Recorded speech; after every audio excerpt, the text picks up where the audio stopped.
Assalamualaikum warahmatullahi wabarakatuh. Bismillahirrahmanirrahim. Nahmaduka ya ghafuru ya syakuru. Mashalli wa sallim barik ala sayyidina maulana Muhammadin wa ala alihi wa sahbihi asma'in nama ba'du. Salah, kok salah terus. Kadang bener wah iku ya perkara nek iku. Enggak sing penting kowe wis mesti dawe ijazah ulama-ulama dhisik. Misale rapal Quran kabeh apal ayat kursi. Ayat kursi iku semua Quran itu ditulis ning Lauh Mahfuz kecuali ayat kursi. Dewe Nabi khusus ayat kursi ku aku jupuk min kanzil arsy. Dadi gamane Nabi ngendikan semua ayat-ayat Quran itu ning dokumen umum nggih ngono teng Lauh Mahfuz, tapi aku jupuk ayat kursi min kanzil arsy. Kok gudange napa? Arsy-nya ada ayat-ayat yang lebih spesial. Kalau sampean tanya, "Lho Gus, bukankah semua itu dawuh Allah?" Ya betul, semua dawuh Allah. Tapi tetap ada dawuh Allah sing hubungannya dengan makhluk. Itu di kelasnya kelas fadhil, keutamaan yang biasa. Ada ayat-ayatnya Allah yang tentang dirinya sendiri, yaitu yang tidak tertandingi. Ya kayak ayat kursi. Ayat kursi itu kan ayat di situ Allah menerangkan dirinya sendiri. Misalnya Allahu la ilaha illa huwal hayyul qayyum. Itu kan Allah menerangkan tentang dirinya sendiri, tentu spesial. Gitu ayat-ayat sing meskipun ya tetap spesial jenenge dawuh Allah tetap spesial. Tapi ada ayat-ayat yang tentang kita. Misalnya ayat fankihu ma tobalakum minan nisa masna. Ayat-ayat seperti ini kan enggak mungkin setingkat. Ini kan ayat tentang kamu. Wis ngerti nak kelakuanem seneng wayo dikai hak wayo. Nah, tentu beda. Tentu semuanya spesial karena sama-sama kalamu. Tapi tentu beda. Dokumen ayat kursi tentu enggak sama dengan dokumen ayat fakihum atau balakum. Maka Nabi ngendikan ayat kursi ini bahkan saya ngambilnya min kanzil arsy. Jadi spesial sehingga terus kita dilatih guru-guru kita ngapal ayat kursi. Kan yo ora lucu misalnya wiridan ning tahlilan fakihum atau balakum menan terus lucu to. Tahlilan kok ngono iku piye ngono. Aneh-aneh. Mbok yo mikir to. Senengane mbok antah. Mosok ayat Quran kok beda-beda. Goblok kandhanane angel bocah ngono. Dadi kene iku sing wis ngaji mulai bayi. Jadi ana ayat fawadil, maksudnya ayat-ayat sing umumnya terkait kita. Ayat-ayat sing spesial karena nerangkan Allah, tentu beda. Terus kedua tentu ayat-ayat sing rano Kanjeng Nabi, misalnya laqad ja'akum rasulun min anfusikum azizun. Terus baru ayat-ayat tentang kita. Ayat tentang kowe ya waqul wasrobu, kon mangan ngono. Nah misalnya terus tahlil terus wah kulo wasrobu ya lucu tuh bocah kok kandhanane angel pusing ambek kowe ngaji tahunan gak ono perkembangan habis gue rame-rame dunya apa gue rame-rame apa dunya pernah ada kumpulan orang untuk ngaji setan setruk tenan paham itu mulai setane tangin tenang ya Rafa waduh serepot ya. Ya, jadi kayak kudu ngerti ya. Jadi kabeh ayat Al-Quran spesial, tapi tradisi ini ulama kan ada perdebatan apakah ada ayat fadilah dan mafdulah. Sebagian ulama mengatakan jangan bilang demikian karena fal kullu kitabullah wal kullu kalamullah. Tapi kowe nak ngingkari iku ya keliru wong dohire Kanjeng Nabi ku ya ada ayat yang dipuji sundul langit kaya ayat kursi. Saya punya ayat yang bahkan dokumen itu tak ambil dari kanzil arsy katanya. Dan tidak ada nabi yang dikasih itu kecuali saya. Itu nabi begitu bangga semenang. Nabi maca ayat kursi. Sehingga tradisinya ulama semua anak cucunya, semua umatnya dilatih ayat kursi. Dan itu memang spesial coba. Saya kalau baca ayat kursi, saya kalau mau tidur itu mesti baca ayat kursi. Mesti ora pendak tahlilan ono sing order mboten. Masane apa-apa. Mosok eling pangeran nek pendak apa? Ngono kok aneh-aneh.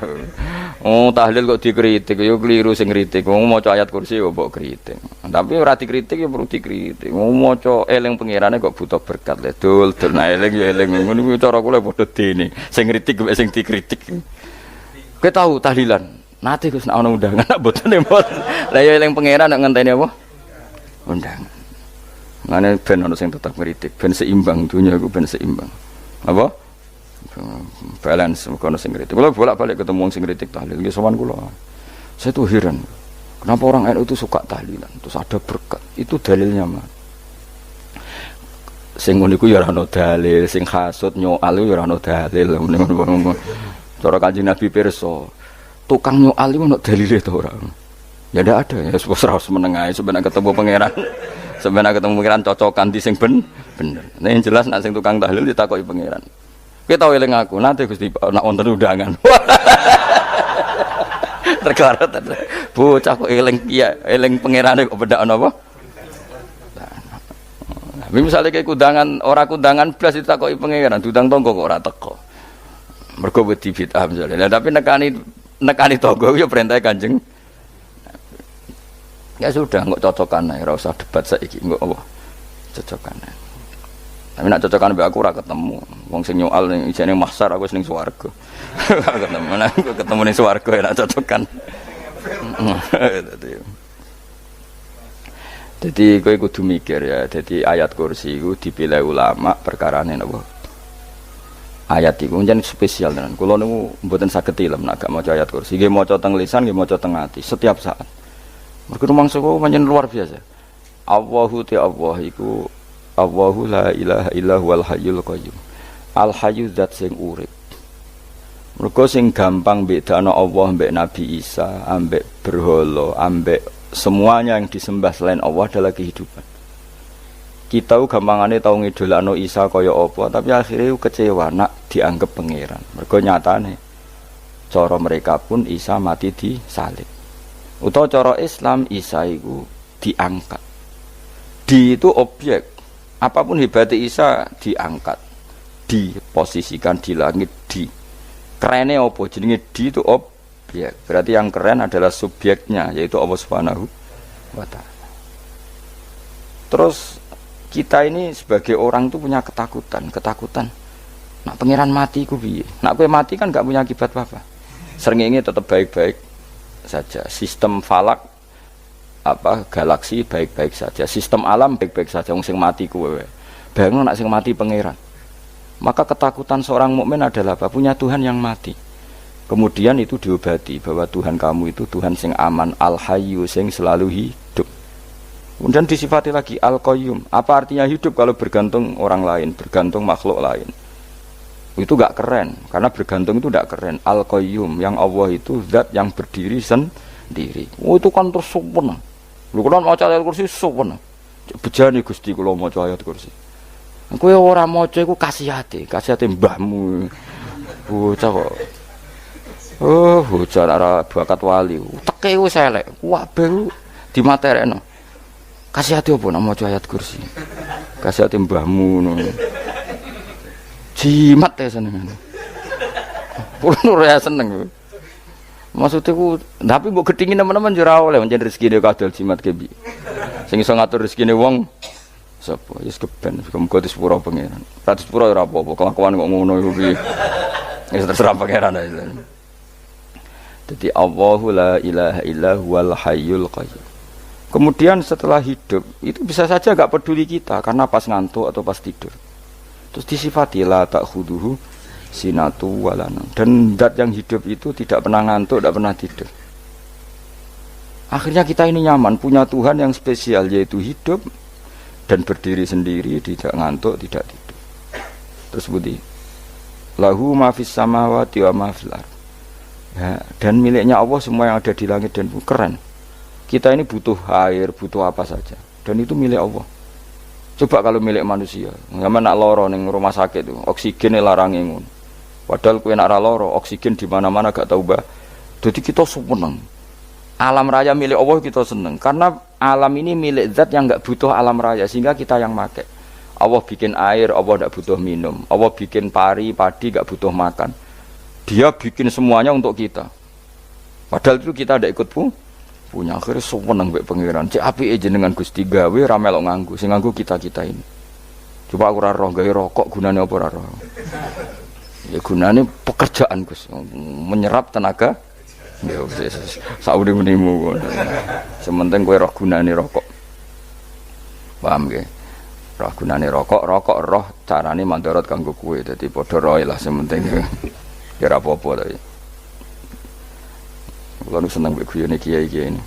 Pancen ra ono wong pinter guyon kaya kiai. Wis kulo wingi nekani acara resepsi teng Kudus teng keluarga sarang keluargane Lek Lukman. Sing ngisi Habib Umar Mutahar. Semua nang.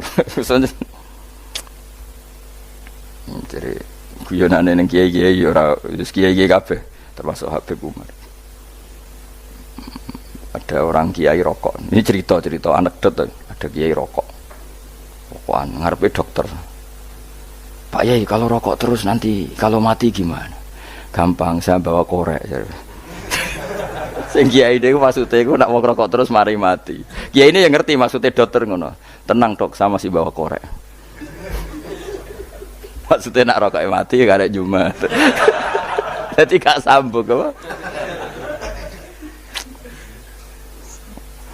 Nak guyonane Habib Umar, saya sering membaca bahayanya rokok. Saya baca itu. Setelah baca, saya berhenti membaca. Wangan pikirannya setelah membaca bahaya rokok berhenti rokok. Saya sering baca buku atau apa tentang bahayanya rokok. Setelah saya tahu berhenti membaca. Wong spesial, seneng kula niku bisa nikmati ya seneng putune Rasulullah, ya seneng guyon. Jadi seneng itu gak kudu mewah, apa? Lah kowe seneng ngenteni di Alphard malah kesel to.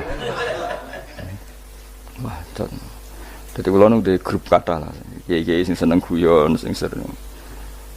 Mergo kula kuwatir saya umat ini punya kenikmatan lewat jalur maksiat. Mulane kula seneng ana kiai seneng guyon, bukan seneng papanya. Umat ini punya kesenangan yang tidak maksiat. Itu saja. Ya tentu ada kiai-kiai yang milihnya ada guyon supaya orang enggak uraan, ya bagus. Wis penting ikhlas. Wis syaratnya kabeh iku penting ikhlas, sudah ikhlas. Ya ora kudu spesial, ikhlasmu ya ikhlas biasa lah. Kelas-kelas terilah sementing napa? Ikhlas. Saya sering baca bahayanya orang rokok. Setelah saya tahu bahayanya, maka saya berhenti baca. Wongku kaget kabeh. Mergo pikirane wong wis berhenti. Kok ternyata saya sering baca bahayanya orang miskin. Setelah tahu bahayanya berhenti merasakan kemiskinan. Jadi saya tahu bahayanya neraka. Setelah tahu bahayanya neraka maka saya berhenti.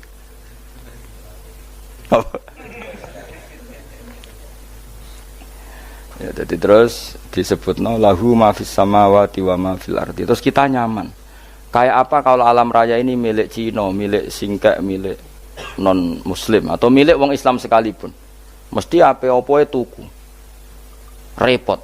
Tapi berhubung alam raya ini milik Allah, kita nyaman. Mergo wa izzat sing super lomo, super dermawan, super semuanya. Akhirnya nyaman. Gamane iso turu. Lan kula nang rumah ayat kursi ora iso turu, ape turu. Kan ya maca lesane gati kula maca. Lahu ma fis samawati wa ma. Terus mangzalladzi yashfa'u indahu illa bi'izni. Ketika Allah itu segalanya, tentu yang punya otoritas syafaat, punya otoritas apa saja nunggu izinnya Allah Subhanahu wa taala. Ayat yang spesial. Kemudian kiai-kiai punya cara supaya umat itu hafal. Dibikinlah metode tahlil maca bareng-bareng. Tapi kemudian ya sudah itu. Nasibnya terus kurang baik. Nasibnya kurang baik. Ada yang bid'ahkan, ada yang setengah-setengah ngafirno. Sing maca ya padha dene, ra paham mbek ngantuk, bentuk berkat mulai sudah akhirnya terus. Lah sampean bela dikesembelo sing bener wis takok provokator kowe. Sing jelas latih maca iku terus. Dadi Allah pirsa nak macamu ora golek berkat. Tapi nak mau tahu tahlil hati. Eling apa tahu hati, benda apa? Ya eling pangeran kok ngenteni wae. Allah, ikut tunggale. Tahu muni alhamdulillah nate apa nak permangan lho. Muni alhamdulillah kok ngenteni permangan bocah kok ora karo-karuan. Wong ora bakat wali kok teke wis elek.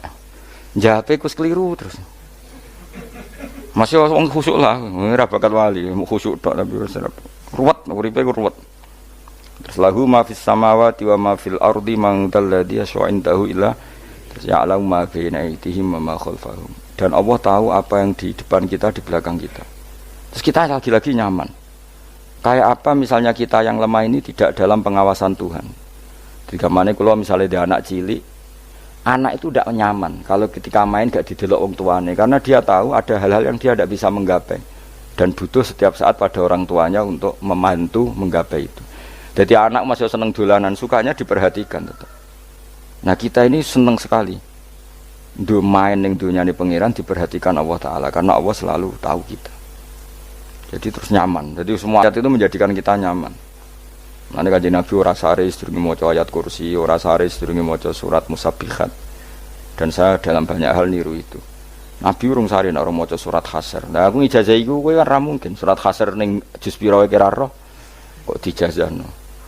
Sing iku lho sing diakhiri suti la anzalna hadzal qur'ana ala jabalil la ra'aitahu khashi'am. Itu tapi kok malah kok ngarep subhanallahi ma fis samawati wa ma fil ardi wa huwal azizul hakim. Terus waladzi akhrajal ladzina kafaru min ahli kitabim. Ya bener subhanallahi ma fis samawati wa ma fil ardi terus. Tak terusnya terus waladzi akhrajal ladzina kafaru min waladzi akhrajal ladzina kafaru min ahli kitabim min diyarihim li awalil hasyr. Ma dzanantum ayakhruju wa dhannu annahum mani'atum husunuhum min Allah fa'atahum saat terus serang rapal. Akhirnya yaitu tadi terakhir apa ya alau ma baina aitihim wa ma khalfahum terus wala yuhituna bi syai'im min ilmihi illa bima. Dan seseorang itu tidak punya ilmu kecuali dengan kadar yang dikehendaki Allah. Bahwa kita ini selalu objek. Punya ilmu ya dikasih, punya rezeki ya dikasih, punya apa saja di.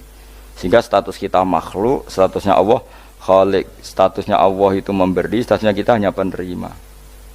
Itu bahkan termasuk bab ilmu. Bab ilmu itu tahunya kita ya hanya diberi. Illa bima sya'atus wasi'a kursiyuhus samawati wal ardo. Dan kursinya Allah itu meliputi langit bumi. Sehingga kita tahu, wah keren. Terus wala ya'udu hifdzuma. Dan ketika alam raya sebesar ini, Allah tidak pernah capek mengurusnya. Ya, sampean tak pasrahi gawe kok ngurmat srengenge.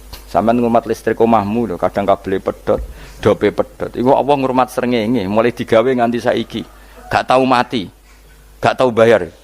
PLN lho, kon gawe 0, sekian gak tahu rusak setahun kon jamin ora ngara iso. Allah gawe srengenge mulai Nabi Adam nganti saiki ora tahu bengkelno. Oke gak tahu mikir ngono, pancen ra wali yo. Lah srengenge misale error terus pangeran ngumumno leren sik 3 wulan lagi ditoto. Ya repot dul. Ngono kok ora tau mikir bocah kok.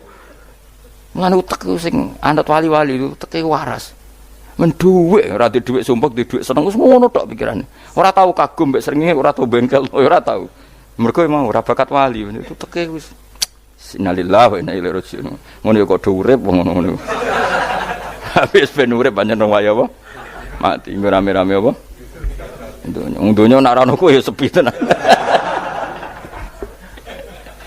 Gak ada wong gawa nasa ilfat ngalor gitu. Ngaji sepeda dibayar paham yang mulai apa yang mulai. Enggak takut ibu jure bar apa kaji.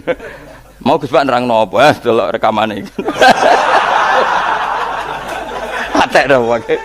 Tapi aku luwih seneng ngono timbang kowe nyimpulno malah tambah keliru kabeh. Kulo niku paling asline paling ra cocok ngaji disimpulno. Uteke beda kok nyimpulno iku terus piye. Tapi dilarang piye wong niate ya seneng, tapi didukung mesti keliru. Wong nyimpulno keliru. Mergo mesti nganggo uteke dhewe. Wis ben kono rame-rame apa. Dunya.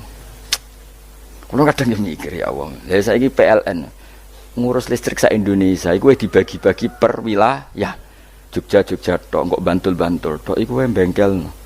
Allah nggih srengenge iku langsung bener terus. Nek wong bosan digawe bengi ben ra ketemu srengenge digenti bulan nek enak. Kok bosan matahari, bosan rembulan ana mendung wis turu. Diamuk bojo lah laudan selali. Sekarang itu segampang iku ngatur dunia iku segampang itu. Paham ya? Jadi enak lah pokoknya urip wis enak, pokoke kabeh anut pangeran wis enak. Wala yautu khifruhuma wa huwal alil azim terus turu. Semun Gusti kula tak tilem seteng dunya baik-baik saja. Sowan nang mbek pangeran. Lah maca ngene kok ngenteni kundangan. Kok kon dadi wali kuwi. Lah sing ora hafal ayat kursi terus ngritik. Ora hafal. Buta ngono. Wis hafal lose wis darani bitalas penting kowe hafal ayat kursi sik. Hafal? Ndak. Ya kowe apal sik terus lagi bid'ah ora apa-apa. Dadi mergo ngono. Kaya kula misale bid'ah ora bener, mergo ora tahlilan lah ya maca. Kula yo bingung ngadepi jenengan belondi padha ora jelas e. Yo ayat kursi ku waca. Nah, tentu ayat yang seperti ini kan enggak mungkin kualitasnya setingkat nyuwun sewu ayat wa kulu washrabu. Makanya banyak ulama sampean delok teng kene itkon teng kitab-kitab tetap ada ayat sing spesial, ada ayat sing spesial tapi tentu enggak sekelasnya. Jangan kamu katakan atas bawah nanti suul adab bekala muwah, tapi tentu spesialnya ayat kursi itu tentu super karena menerangkan Allah sendiri. Sementara beberapa ayat menerangkan hak kita sebagai manusia, misalnya wa kulu washrabu, tentu kualitas fadhailnya beda. Tapi jangan katakan klasmen, jangan, karena kurang sopan dengan kalam wah, tapi tetap beda. Makanya Nabi ngendikan ayat 3 apa loco nak turu waca di mana-mana waca. Oh, Nabi begitu bangga dengan ayat kursi. Akhirnya kena bakul ditulis didol. Paham apa? Ditulis didol. Nah, baru kayak didol ya kayak hikmah akhirnya dipasang ning ruang tamu. Akhirnya ketara iki wong Islam bera Islam baru kayak ayat kursi. Sengaja pokoknya berpikir positif bae. Wah, berarti sing di omah Islam bukti nopo ana ayat kursi ini. Lho kula nu beberapa kali diselametno ayat kursi. Kula nak ning perjalanan marung. Itu kadang yang merasa nyaman, mergo ning warungnya ana ayat. Wah, berarti Islami lah, ora kuwatir iki ana daging celeng, tetep nulung ngoten. Ya ini jujur mawon, kula niku tetep asobia, artinya nak ning perjalanan sing gak jelas lor kidule ora ro daerah kok marung ana ayat kursi, paling ndak kan orang ini punya etika, kira-kira ora bakal apa? Jualan daging babi lah misalnya. Ya tetep bantu lah, tetep. Umpamane terus dikek nggon salat. Sanajan to sing duwe misale mbok salat ora ya ora perlu. Ya aja suudon ngono wis anggap ae mosok masang ayat kursi kok. Ya sih gitu. Kan lumayan ada perangkat yang itu. Akhirnya ya bakule payu ayat kursi ini sing di omah ya payu promosi nek iki Islami, sing blonjo ya nyaman, wis padha enake lah. Ayat kursi ini sing enes mergo tinggo. Ya tapi ya ndak lah. Nak niate ngono ya tapi ya ayat kursi tetap mulia dengan dirinya sendiri. Kulo seneng tenan mbek jeneng ayat kursi ya. Ya tadi kekhawatiran kita punya Tuhan yang tidak sempurna itu terjawab bahwa Tuhan kita super sempurna. Jadi kula bayangno anggere turu njen seneng. Senenge wae Gusti nak kula turu iku langit bumi gak masalah. Bayangno nak pangeran sing turu, sistem Tuhan hancur. Makanya syaratnya jadi Tuhan tabala takhuduhu sinatu walan. Padahal kita menyaksikan Nabi Isa turu. Beberapa yang dituhankan selain Allah turu ngantuk. Bayangno misalnya kowe pas donga sing mbok dongani turu. Kan kacau. Makanya Allah mensifati dirinya dan itu memang fakta la takhuduhu sinatu walanam. Allah ora tau ngantuk, ya mboten nate. Akhirnya seneng banget mbek pangeran. Mergo dengan sifat-sifat seperti itu. Akhirnya raditu billahi napa rabba wa bil islami dina. Al-Islamu siji Islam Al-Qur'an lan Qur'an Muhammadun Rasulullah. Wa yang bagilan saya celana ketika kita anak kula enten ngucap kita fi kulli yaumin raditu billahi napa rabba wa bil islami dina. Raditu ridho ingsun billahi lan rabban sebagai pangeran. Aku ridho banget, seneng banget Allah sing dadi pangeran. Muga mau pangeran liyane Allah ya kacau tenan. Nanti pangeran terus turu. Terus ngantuk, nak ramangan lemes kan pusing. Apapun hebatnya Nabi Isa misalnya mbok pangeran ya pusing. Kadang pas sare, dungani tenan jebule pas apa? Sare yo ribet. Tapi kita di pangeran sing la tak khuduhu sinatu wala nabil islami dinan wa Muhammadin sallallahu alaihi wasallam rasulan wa nabiyan wa bil Qur'ani hukman wa imam. Dan kita ridho Quran sebagai panduan hukum lan dadi imam. Imamu panu. Terus nikmatmu piro? Islam, Quran, Muhammadur Rasulullah wal afiatu lan sehat. Difaul makarih tegese ora. Kaya kowe ngene iki ra di dhuwit lah kan gagah.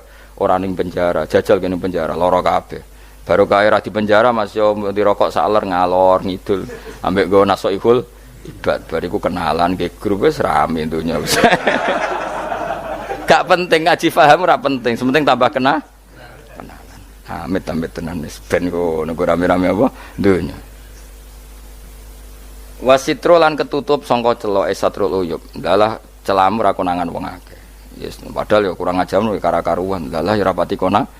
Kenapa rapati konangan? Karena liyane ya sejenis. Jadi saling menutupi. Alhamdulillah saling wal ghina lan semuge anin nas termasuk nikmat iku orang enggak tergantung orang fi umurid dunya ing dalem urusan dunya. Tapi nek urusan akhirat kowe ora iso ora bergantung guru. Jadi semoga sangka manusa terbebas iku maknane urusan dunya. Nek urusan akhirat kita butuh sanad kita ila Rasulillah sallallahu alaihi wasallam. Kowe ora oleh beragama berpikir sendiri, ora oleh agama itu riwayat kowe ora oleh mendekatkan Allah dengan cara kamu sendiri, ora oleh kudu nganggo sanad. Sesuai kaya wong-wong filsafat sing oknum iku. Saya ndak perlu sholat. Allah kan ndak butuh ibadah kita. Ngapain kita sholat? Mbahmu ngono sing wong ngerti nek Allah ora butuh kita saja kok bogo kebanggaan mulai dhisik kiai yo ngerti nek Allah ora butuh kita. Kita yang butuh Allah. Lah mengekspresikan butuh kita kepada Allah kita nek Allah ora tau butuh, bocah kok goblok ora karuan. Ya itu karena dia berpikir cara beragama dengan pikirannya kita ndak. Kita tahu Allah ndak butuh kita tahu. Kenapa kita sholat? Karena kita butuh Allah. Nah butuh Allah itu implementasi kita di ajarannya Rasulullah kita sholat. Kok malah Allah ora butuh sholat. Jadi kira sholat Allah ora apa-apa. Kowe ra ono wae Allah ora apa-apa, kowe aneh-aneh wae. Zaman kowe ra ono Allah ya ora apa-apa, baik-baik saja. Itu jokono kowe iku masalah, tapi ora bagi Allah, bagi kamu sendiri. Nah Allah ora masalah wis nyediakno neraka. Ya jadi orang itu boleh tidak butuh orang lain tapi fi umurid dunya. Nah, urusan akhirat kalau tidak butuh sanad ya wa inna hadzal ilma dinun fangzuru amman ta'khuduna dinakum. Agama ini ilmu, kamu harus punya sanad. Ya mau misalnya kula alhamdulillah di sanad kata lah. Keluarga saya terutama yang Mbah Mun terus ya sedaya lain dari keluarga saya, keluarga guru kita, gurunya guru kita sampai carane bernafas kita wae eling Allah mau fi kulli nafasin apa adada ni'amillahi wa ifdal fi kulli nafsin wa nafatin wiswa kita semua nafas kita. Imam Syafi'i kula anak kula cek cilik lah tak kon ngapal lebet iki. Karena apa ya? Jangan kira Imam Syafi'i terus koyo kowe mau belajar fikih mboten. Imam Syafi'i nek ape turu niku kula apal beberapa syairnya Imam Syafi'i. Makanya saya tambah seneng ambek jeneng Imam Syafi'i. Jadi beliau nek ape sare napa qalbi bi rahmatika wa humma dzu'unusi fi sirri wal i'lani wal fi sirri wal jahri wal i'lani wal ghalasi terus-terusan ini wa ma taqallabtu min naumi wa fi sinati illa wa dzikruka bainan nafsi wan nafasi. Dadi wa ma taqallabtu lan ora molak-malik ingsun. Cara wong Jawa iku apa? Wong turu ra iso-iso apa jenenge? Glebakan. Ini Imam Syafi'i masuk barani glebakan kok kowe. Serepet. Santri ya. Napa manane? Sing rada Islami dul. Apa? Resah Imam Syafi'i ora tau mikir utang iku aneh-aneh. Dadi wa mata qallabtu lan ora tau molak-malik ingsun. Maksude cara mau lho, cara bahasa kasare glebakan. Fi naumi ing dalem turu ingsun wa fi sinati lan ing dalem ngantuk ingsun. Illa wa dzikruka kecuali eling teng jenenganku benan nafsi antarane jiwaku wan nafasi lan nafasku. Wa ma taqallabtu fi naumi wa fi sinati illa wa dzikruka bainan nafsi wan nafasi. Jadi ulama dhisik itu beliau ndak bikin syair, ndak bikin nadzuman, spontan tuh muji Allah. Nah, saiki ora sing madzhab Syafi'i kaya kowe wis wape turu ra iso glebakan, mari urung mangan. Akhirnya mau mangan sih, barang mangan warek rokokan lega terus ngorok turu ya Allah karim ngono ya urip ya Allah. Dadi misale ra iso turu pikiran pertama mari kurang mangan. Mangan wareg rokokan saler terus apa? Turu ngorok. Wah karim setan min hawalika kanan kiri setan Pak. Padahal ulama dhisik ape turu wudu se maca tasbih se bariku angen-angen pangeran Rabbana ma khalaqta hadza batila terus bismika Allahumma ahya bismika amun terus bismika wada'tu jambi wa bismika arfa'u Allahumma rabbas samawati sab'i wa rabbal arsyil azim rabbuna wa rabbu kulli syai' falikal habbi wan nawa iku donga turu ora ngarapal donga aku yakin wis kowe muni wah Gus Bak ngenyek wong tak tes malah ke isin ya dongane turu iku sing terkenal lho donga turu mek donga ngaji padha Allahumma bismika Allahumma ya bismika mergo ana kiai kota Bu tahu doa ngaji Enggak tahu Pak Ustaz dongane bismika Allahumma ya bismika. Lho Pak Ustaz itu doa tidur. Karena kalau ngaji nah jare ora kiai. Donga turu mek ngaji ku padha. Aku dhisik wis kal. Maksude ku piye kok donga turu mek ngaji padha. Jebule nak ngaji turu. Ana nek nak ngaji dongane apa bismika Allahumma ya bismika terus ngaji. Faslon wis tok ndi-ndi. Serepet. Wis rame-rame. Jute do urip apa? Wal afiatul lan afiat ittifaul makare tegese ketolak sangka barang sing ora seneng. Supaya kula suwun nggih supaya jenengan sing seneng pangeran iki sai-sai samu. Supaya piye-piye sifat dasar wong mukmin ya walladzina amanu asyaddu hubbalillah. Misale ora iso asyaddu ya sementing hubban. Ya tentu asyaddu itu wong mukmin banget senenge ning pangeran. Kena makome rong iso asyaddu ya sementing ana senenge. Ya ana apa? Ana senenge wis dengan kadar yang klasem lah sampai iso seneng. Lah ana makome para wali ya asyaddu apa? Banget seneng. Mau apa turu nak orang mau ayat kursi gak lega ya paham. Cukup mau ayat kursi bedak tahli. Mulane aku seneng ono sing ngritik aku seneng. Ben rame itunya, ben seru. Sing ngritik ya muga-muga apal tahlil. Jadi ngritik iku fair, ora paper apal terus ngritik. Mun tahlil sing musolli Abdullah sholati ala sate meneng kabeh wis. Iku men ada sing ngritik sing melok ora apal. Pokoke ujug-ujug muni filun. Susah es. Biar kau masoli, Abdullah sholati ala sati makhlukatika. Nuri Huda saya mas. Nuri Huda terus. Oh, aku sengguri semua orang gofil. Aduh, sing ramai ini tok. Mak kiai apal, profesi ini apal. Karena yang desa modelnya permanen. Bagian tahlil yo, tahlil terus. Bagian dungo yo. Jadi sehingga kiai donga kok digeser jadi mimpin tahlil yo gagap. Lho akeh lho kiai ngalim kon mikir tahlil yo mikir mergo wah dateng daerah kula kiai ngalim bar kon mimpin tahlil terus maca lelel wedok. Wah niki sempun niki pun tak takoki kene apa? Kapal. Dene ra apal urutane iku ra apal. Iku kan butuh apa ya? Butuh keahlian gitu. Repot. Kok gini sing tahlil loro. Kapok ngene. Nah kula tetep apal tapi singkat ae. Iku ngono sing luwih ahli to. Sing guri wis sing guri kacau meneh. Tahlil dening kiai iki sing guri sampe wah suwi iku. Mergo wis terkenal mbah iku nak tahlil. Suwi. Aduh. Masyarakat repot bareng diumumno BMC tahlil dipimpin kiai niki. Sing guri jawab, wah suwi. Aduh. Lah donga dene Gus Pak dos wah cepet mesti nek Gus Pak. Aku mergo ngono donga suwi ra mesti mandi ya sadok cepet ae timbang donga gureng. Sing guri mesti gremeng ana wong gak terkenal dongane suwi dicing wis sing guri. Waduh apa? Sawe. Mergo pikirane wong-wong wis nang berkat dibagi mulai. Mulane sing kritik ku keben ben balance ben seimbang. Cuma kalau suwon sing kritik ya kudu ngergani lah piye-piye iku umat dilatih kenal pangerane liwat kalimat thayyibah karena itu cara. Coba nek wis kenal ya aja waca bendak dalil, ape turu ya diwaca ning omah ya diwaca. Tapi aja waca ngarep bojomu kok dikongko jampi-jampi ben ora nyoal blonjo.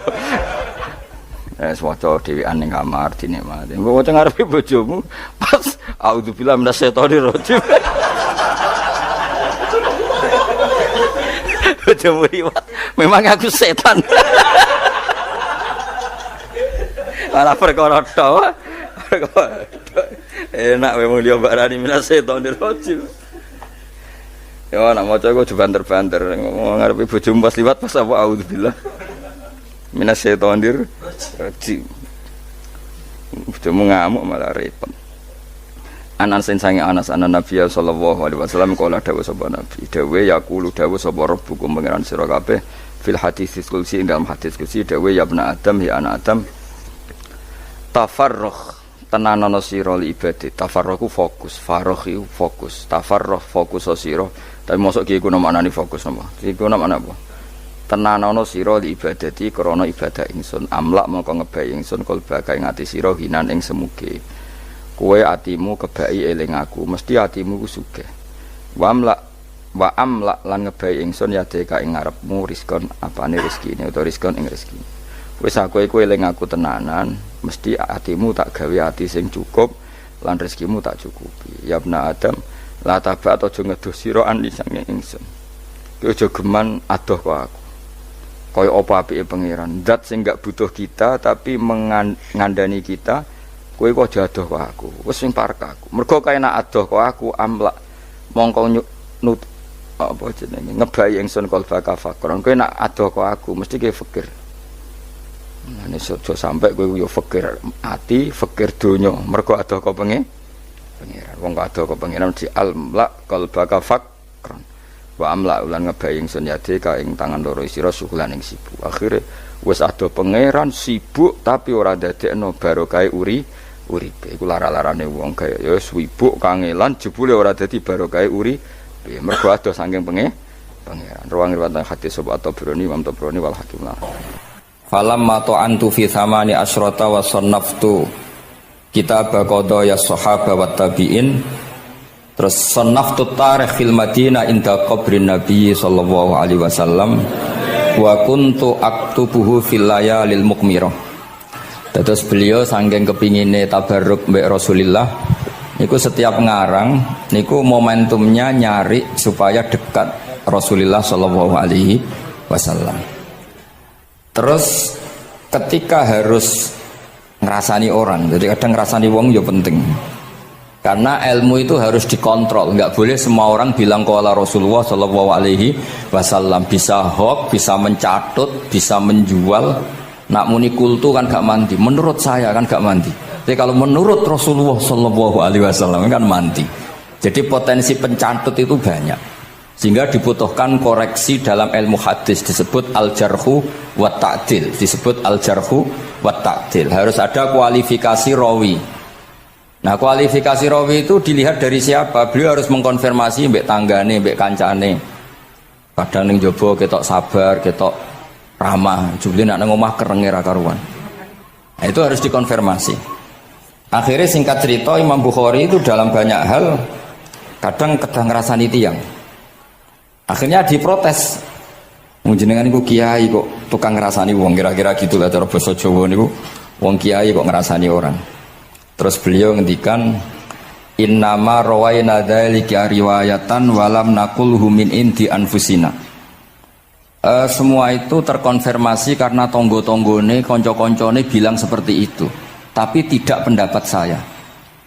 Jadi gamane misalnya kula di konco Zaid, jare konco-koncone nak utang ra tau nyaur gitu. Maka ini sudah saya diskualifikasi. Takdis, tidak boleh jadi rawi hadis. Wong nak utang ra nyaur gitu. Tapi orang maksudnya ra nyaur mampu. Nah ra mampu alhamdulillah dadi ra wajib. Mulane sampean nak kepengin diutang ora wajib bayar, ndonga kere sak kere-kerene. Lho niki ijazah nih. Niku dijamin langsung mboten napa? Wajib. Monggo nak kepengin jajal. Kopil tuh. Wah sembrono tenan iki. Monggo nak sing kepengin diutang mboten wajib napa? Nyaur niku kedah kere sak kere-kere ini nganti buatan wajib nopo nyaur mengke nggih buatan wajib haji buatan wajib zakat statusnya langsung mustahik nggih monggo nak kepengin jajal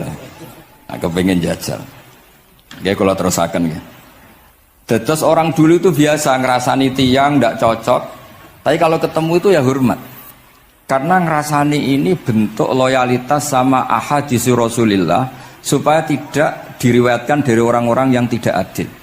Inna hadzal ilma dinun fangzuru amman ta'khuduna dinakum. Tapi dia secara pribadi nggak ada masalah karena setiap orang selain Nabi tentu punya salah, nggak masalah. Kita hormat orang yang punya utang nggak bisa nyaur nggak masalah. Tapi ya sudah dirawi hadis untuk kang bodoh nih. Nanti kalau ini qala Rasulullah sing mutangi ku utangnya ra nyaur kok qala Rasulullah. Sing camah iku Kanjeng Nabi. Ya orang dulu itu bisa melakukan seperti itu bisa. Makanya ya ini agak unik. Ya, jadi ini cerita-cerita sing dialami napa Imam sinten Bukhari. Saya atau orang kaya atau sing donatur. Iku duka. Beliau ngendikan la yasauni an akhussa bisama'i qauman duna qaumin. Saya tidak bisa. Ini semuanya umatnya Nabi, kemudian saya hanya ngajar 1-2 orang. Hanya karena dia anak pejabat atau orang tertentu tidak bisa. Kalau kamu mau ngaji, ikut ngaji umum. Terus jenengan ini misalnya so salam templek teng kula 1 juta. Gelem ra gelem ya ngaji umum. Gak salam templek ya Allah, gak ngaji ya Allah. Sementing ojo terus pepeh bayar, ngajine khusus Gus. Ojo ono wong liya. Ben sing pinter kula tok umat Nabi liyane gioblok kabeh. Mboten purun, Imam Bukhari ngoten mboten purun. Terus la yasauni niki kula waca iki. Padahal niki anake raja. Ana Khalid bin Ahmad Khalifah Ibnu Thahir sa'alahu ayaqdura manzilahu fa yaqra at-tarikh ala auladi famtana min dzalik wa qala la yasauni an akhussa bis sama qauman duna qaumin. Jadi intinya niku Imam Bukhari akhirnya boten apa? Kersa. Lalu niki cerita keramat-keramatipun Imam Bukhari. Imam Bukhari niku selain kualifikasi hadis sesuai al-jarh wa ta'dil, niku setiap hadis niku disolati. Beliau adus sholat 2 rakaat memanfaatkan perangkat rohani. Jadi beliau kualifikatif ya, al-jarh wa ta'dil ini rawi layak. Misalnya ada orang soleh khusyuk nang masjid terus. Biasanya problem wong soleh ora tau ngaji nggih mboten purun. Iki soleh tok paling nang masjid pelarian. Niku kan kathah tiyang wiridan ning masjid takok kok betah ning masjid. Nek ning omah ono sing ngamuk ning kene mboten. Malah pengurus-pengurus takmir masjid ya ali. Nek cerita kula niku sakniki kuwathah Gus, tiyang teng masjid itu suwi-suwi. Dadi mlayu ning masjid iku perkarane kudu ngising. Ning omahe WC-ne elek ning masjid apik. Lho nu bar dhuwur turu, ditakoki takmir kok turu ning kene ning omah ana kipas angin ning kene ana kipas angin. Niki mboten suudzon, suul yakin kathah sing ngoten niku. Dadi ini mun sak dhuwure suudzon. Wong kula Imam Bukhari wae salah ra Allah. Engko njuk sepuro pengenan. Tapi itu cerita. Makanya Imam Bukhari ngendikan ana wong adil tapi ora tak jaluki riwayat. Mergo tidak diketahui dia yujalisu ahlal ilm sama dengan madzhabnya Imam Malik. Karena ilmu itu butuh dikonfrontasi, butuh misalnya Nabi ngendikan ini kok dohire tanafi be niki, dahure kok ta'arud. Itu kalau ahlul ilmi ngerti duduk perkaranya. Karena itu ilmu itu. Begitu juga Imam Malik seperti itu. Nah, singkat cerita Imam Bukhari itu pede meriwayatkan hadis setelah banyak orang mimpi Rasulullah itu liwat ditututi Imam Bukhari. Iku fawwah ma akhta aqdamahu qadamai Rasulullah sallallahu alaihi wasallam. Terus delamaan yang pernah diinjek Rasulullah niku mautia aqdami Rasulullah sing nate diinjek qadami napa Rasulullah. Itu Imam Bukhari persis di situ. Akhirnya ulama tahu itu maknanya betapa persisnya beliau ketika meriwayatkan hadisnya Rasulullah sallallahu alaihi wasallam. Ada lagi orang mimpi niki teng kitab Fathul Bari. Imam Bukhari itu betul khirbah itu semacam peso kecil. Yadzubu anhu itu kalau ada orang melukai Nabi, dia yang bela-belain supaya orang itu tidak bisa melukai Nabi. Dan itu ditakwil oleh ulama bahwa beliau yang nanti akan mensortir al-ahadis al-maudu'ah, dibuang semua, nggak boleh dinisbatkan kepada Rasulullah sallallahu alaihi wasallam. Jadi kamane itu jasa-jasani pun Imam Bukhari. Terus ketika beliau mau kapundhut, niki ben mboten kesuwen niki Gus Apang pun badhe nyanyi Gus. Apa nasid? Nasid itu terjemahannya nyanyi ku anak-anak. Nah kanggo jenengan terjemahannya nyanyi. Nah ya amang mboten terjemahannya tetap nasid. Sholawatan iki. Nah Gus Apang nyanyi ben tawadhu sederhana bahasane ora usah sok suci biasa wae. Tadi nak bin Muhammad bin Yahya ya amang ini qasidah terjemahannya sholawat. Gus Apang wis nyanyi kan ngaji lagu insyaallah barokah tawadhu niku apik lah. Terus Imam Bukhari ketika mau kapundhut itu tertib sekali. Saya banyak membuktikan baik secara bacaan maupun nyata orang-orang soleh itu kalau mau kapundhut itu tertib. Mulane sampai nak kapundhut aja selonang-selonong. Nak mati ku sing tertib, sing rapi lah, tertata. Kalau cerita sedikit, bapak kula niku selawase niku tiap tahun nilai kula teng Jogja. Ibu mboten pernah memamitkan saya sama ketua tempat kerja kula. Niku bapak tindak tengkene kula Jumadil Ula niku sak tak pamitno mbek kancamu ku guru-gurumu kanca-kanca kowe mulai ngenteni aku. Terus bapak Recep kapundhut. Mbah Mun juga gitu, saya menyaksikan sendiri mau kapundhut itu uang dititipkan ke Subak. Iki aku nak balekno, nak aku ora balik wis bagi dulur-dulurmu. Beliau di pesawat ngendikan Gus Yasin, tenan dosin aku tahlili. Terus ternyata di Mekah kapundhut. Itu contoh-contoh kapundhut yang tertib, beretika dan berperadaban. Nah Imam Ghazali luwih parah malih, parah kramate boten parah masalahnya. Engko mbok potong dadi geger. Niku badhe kapundhut itu tuku kafan piyambak. Tuku kafan. Terus kanca-kanca sing perjalanan 3 hari karena dulu enggak ada pesawat. Ora ono WA. Niku diundang. Tolong dinongkas ning nggonku ya. Ketika beliau kapundhut itu orang yang perjalanan 3 hari enggak ada yang terlambat. Ditakoki, "Kenapa kamu enggak terlambat?" "Saya sudah diundang 3 hari yang lalu." Nanti aku tuku kafan terus badhe niku badhe subuh salat terus ya mbake cara Jawa nggih agak selonjor terus adike diceluk Ali ya bil kafni aku jupukno kafanku. Terus diambung terus beliau ngendikan ala ridho fil intiqal ila malikil mulki pun kula ridho pindah teng alame jenengan Gusti maksudnya kapundhut. Ya terus kapundhut. Jadi adike ora ribet tuku kafan, ora ribet tuku. Saiki ya ana persiapan tapi gaya-gayaan untuk kuburane wis digawe. Terus gaya mergo larang kawasane iku elit. Niku mboten keramat ning sembrono niku. Lah Imam Bukhari nggih ngoten badhe kapundhut tuh wali-wali angkatan beliau iku dipeni. Desane piyambake jenenge Khortangka, napa bacane Khortanak mboten ngerti. Pokoke kawasan Uzbek karena itu ejaan Soviet. Sauni-unimu lho baca Khortangka, cek Khortanak, cek opo ngono lho. Sing maca penting aja baca demaan karena tulisane kok sik. Niku wali-wali ngipi ketemu Rasulullah teng pagar desa, teng pojok, teng pintu gerbang. Wali-wali tanya, "Ya Rasulullah, kenapa engkau di sini?" "Antaziru Muhammad bin Ismail." Aku ngenteni Muhammad bin Ismail. Apa tak jak bareng. Terus wali-wali ini tangi krungu kabar Imam Bukhari kapundhut. Nama beliau kan Muhammad bin Ismail. Jadi akhirnya wali-wali ngerti. Jadi ya badhe kapundhut itu ditunggoni Rasulullah sallallahu alaihi wasallam. Kula waca nggih, tak waca Arabe. Engko nak mboten paham nggih muni amin semene. Mboten santai mawon sampean. Kula niki mumpung dadi wong saleh, mergo nderekaken kersane Habib Bidin. Ya kadang saleh, kadang ora, nek ora saleh ya istighfar wis gampang. Urusan mbek pangeran niku gampang. Ribet urusan mbek manusa. Wis njuk sepuro iki kadang gremeng ya. Tapi ora usah kaget, ya apike manusa kalah apik mbek pangeran. Pangeran wis Ghafur kok manusa kok Ghafur ketok ya ora lah wis biasa wae mboten. Gampang urusan mbek pangeran ya. Ya cara kaidah fikih kan ngoten. Haqqullah mabniun alal musamaha. Urusan mbek pangeran iku gampang. Nah, urusan mbek manusa ruwet ya. Sing dawuhe ahli niku. Niku fakta apa pengalaman ya? Pengalaman apa fakta? Pengalaman. Niki kanca kula wali ahli di ahli al-Habsi. Nggih boten enten perkembangan mulai riyen mbek kula ya ora jelas ya. Nggih kula waca ya.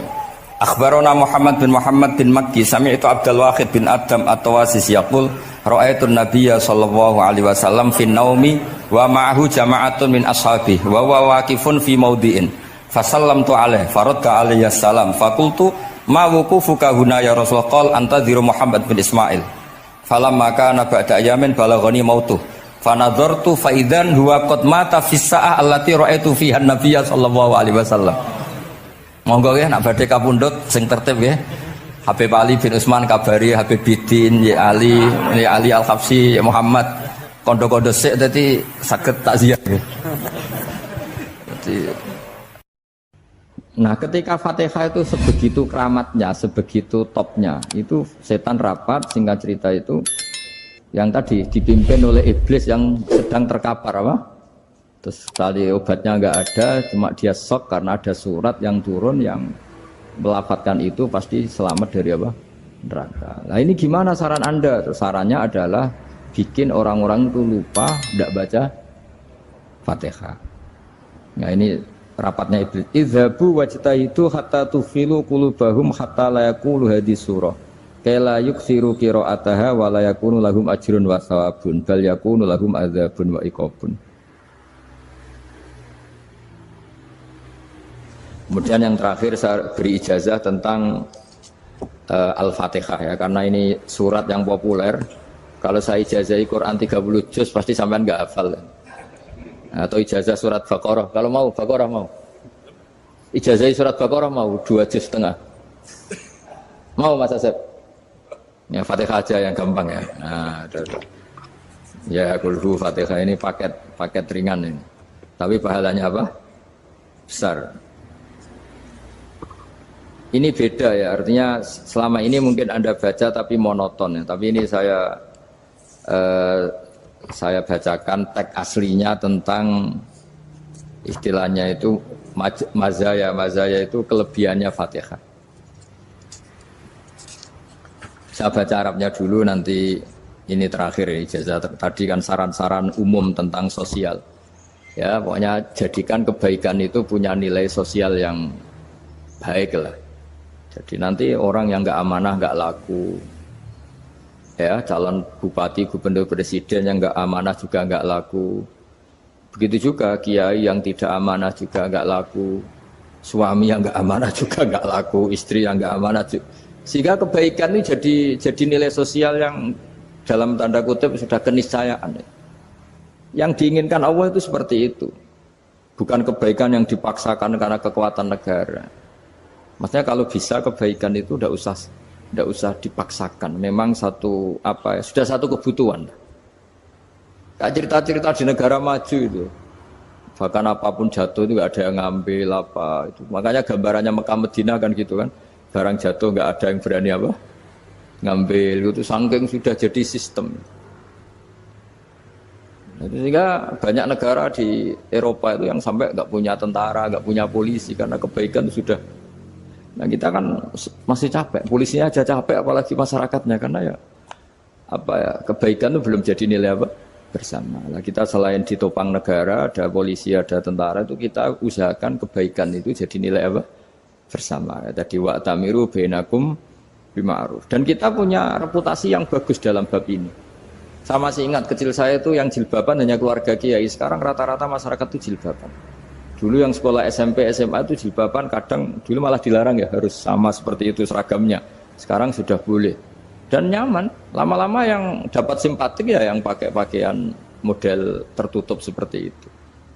Lama-lama gamane cara wong golek mantu ya golek yang seperti itu daripada yang blodor. Lama-lama jadi nilai bersama. Ya ingin saya seperti itulah. Di terminal juga sama. Orang mau makan cari warung yang kelihatan ada ayat kursinya, pakai jilbab, atau paling enggak dia enggak mungkin lah nyuguhkan yang tiren atau yang haram. Kan ada garansi sosial, ada apa? Ada garansi apa? Sosial. Dengan penampilan yang soleh itu kan, masa iya nyuguhkan oplosan babi gitu misalnya itu. Jadi nilai sosial itu harus benar-benar jadi nilai. Sehingga negara biar gak capek-capek. Polisi juga gak capek kan, karena tugasnya corong Jawa mau ngawat-ngawati tok, tapi sudah tidak perlu tegang karena kebaikan sudah jadi nilai bersama. Ya, ingat-ingat ya ayatnya tadi, wa'tamiru bainakum bima'ruf. Jadi kebaikan itu harus jadi nilai bersama. Iktimar itu menjadi urusan bersama. Makanya kalau kita rapat besar disebut apa? Muktamar. Muktamar itu urusan bersama. Ya tadi, imamnya sholat juga menopang Gojek karena nggak lama-lama nopang Grab, nopang Kernet, nopang penjaga Indomaret, penjaga bensin, pom bensin. Nah dia hanya punya waktu 5 menit terus imamnya baca Baqarah kan. Iya imamnya mursyid, mungkin dia tambah lama tambah dapat aplaus dari muhibbinnya, tapi makmumnya dia tambah lama tambah dapat penghormatan dari pecintanya, tapi kitanya wah khusyuk wali kan, dia dapat status naik lah. Kita yang sudah tidak ikut jadi wali diganggu apa pekerjaannya. Kalau ada imam seperti itu sampai mufaroqah saja, niat ya Allah sampai sini saja saya makmum orang itu, silakan orang itu punya urusan sendiri dengan jenengan ya sudah, atau salib saja apa. Nah, itu boleh kalau dalam fikih namanya apa? Mufaroqah. Mufaroqah itu niat. Tapi kamu jangan langsung selonong mufaroqah, niat dulu. Pamit sama Allah bahwa sekarang mau mufaroqah. Ya, tapi ya jadi sholat yang aneh kan, imamnya masih rukuk, kamu terus sujud, terus apa-apa selesai ya. Mungkin dalam pandangan itu orang lain ini maksudnya makmum gimana ini kok begini. Tapi sudahlah Allah Maha tahu. Insya Allah dimaklumi. Ya saya baca tentang Fatihah ya, karena sampean pasti sering baca Fatihah. Supaya apa sekaligus jadi jimat lah gitu. Jadi kalau kamu sering di jalan-jalan yang mungkin sepi atau mungkin kan tidak semua teman Grab itu nasibnya bagus yang di Semarang Jogja. Mungkin yang di Kalimantan di Papua kan ada yang 10 kilo gak ketemu rumah, ya kan? Ya lihat di TV itu kan kasihan kan. Sudah 10 kilo gak ketemu rumah, penumpangnya kuwekar preman tuh kan. Ini makan orang enggak kan gitu. Kan ujiannya dua. Kalau penumpangnya cantik itu ya kecoba syahwat, kalau preman takut. Jadi orang itu selalu ujian itu. Sing sedengan itu kan jarang orang itu. Jadi kalau penumpangnya perempuan cantik ujiannya itu syahwat, kalau preman ujiannya ketakutan. Kalau orang yang lemah bawa uang ujiannya kamu ingin garong. Jadi hidup itu memang semuanya ujian. Liyabluwakum ayyukum ahsanu amala. Makanya saya sering ditanya oleh teman-teman, Gus, nah ujiannya kenal wong wedok elek piye sama? Kenal wong ayu ujiannya syahwat, kenal wong elek ujiannya ngenyek, itu sama-sama dosa. Syahwat ya dosa, ngenyek juga dosa. Wah elek keriting untune metu ya dosa ngomong gitu. Kadang-kadang orang berpikir enak kancanan wong elek gak dosa. Kata siapa kancanan wong elek itu ya dosa karena bawaannya ngenyek. Ngenyek itu menyepelekan itu. Makanya saya itu ya nggak mau berteman sampean. Nanti kan bawaannya ngenyek atau seneng ya tidak tahu. Ya sudah ada takdir saja kalau ketemu ya tak ulang ngaji gitu. Tapi ini ngaji terakhir, setelah ini ngaji biasa aja, tidak usah resmi gini. Ngaji kok resmi aneh. Pokoknya nanti suatu saat kalau pandemi sudah berlalu saya akan ngaji Rebone. Lalu ini ngaji. Ini ngaji yang kurang bagus karena ngatur kiai kurang berkah ini. Nanti tapi ya lumayan lah masih mau ngaji. Ngaji kok tanggal ini jam ini. Sekarang suatu saat kamu tak panggil, Mas Wahyu datang ke sini jam ini, tidak mesti bisa. Mungkin pas ada acara apa, oh, maaf ke sini pas ngecek, pas apa. Gitu. Jadi ya sudah tapi tak maafkan, enggak apa-apa. Takdir ya. Tak bacakan supaya sampean tahu keramatnya Bismillah. Nah sebelum saya bacakan Bismillah Fatihah, tak beritahu tentang ilmu tafsirnya, karena ini penting sekali. Fatihah itu dawuhnya Allah, tentu itu dawuhnya Allah. Saya ulang lagi, itu kalamullah. Tapi yang sudah diberikan kesampaian ke kita semua. Sehingga seakan-akan itu menjadi dawuhnya kita ke Allah. Jangan salah loh ya, Fatihah itu dawuh Allah, tapi sudah diberikan ke kita. Sehingga posisi kita itu yang punya itu. Nah kenapa ini perlu dijelaskan? Karena nanti ada kalimat iyyaka na'budu wa iyyaka nasta'in. Kalau itu masih kalam Allah, berarti Allah ngomong ke kamu, ngendikan ke kamu, kepadamu aku menyembah. Masa Allah menyembah kamu? Nah sehingga ilmu tafsir itu menyelesaikan itu dulu ya. Saya ulang lagi ya, sebelum sampean sering baca Fatihah, aku yakin ya sering baca. Tapi barokahnya tidak paham itu tidak pernah janggal. Enggak paham itu ya penting supaya tidak iskal, tidak janggal.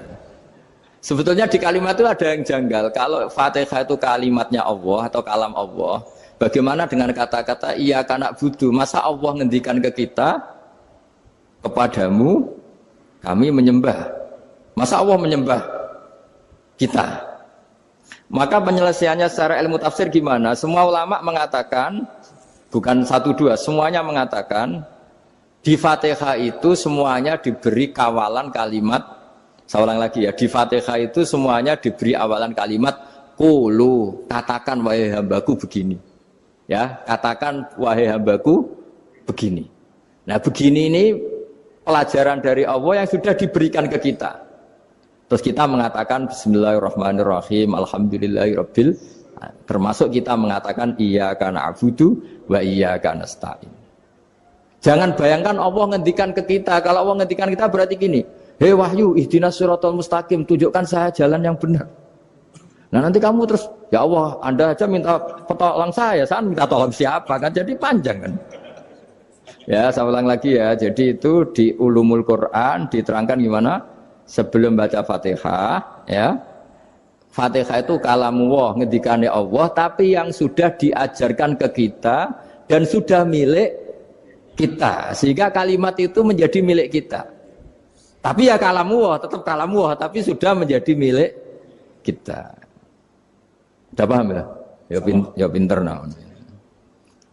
Ya, karena kalau tanpa penjelasan seperti ini, Anda akan iskal. Bagaimana Allah iskal itu janggal? Bagaimana Allah mengatakan iya anak budu?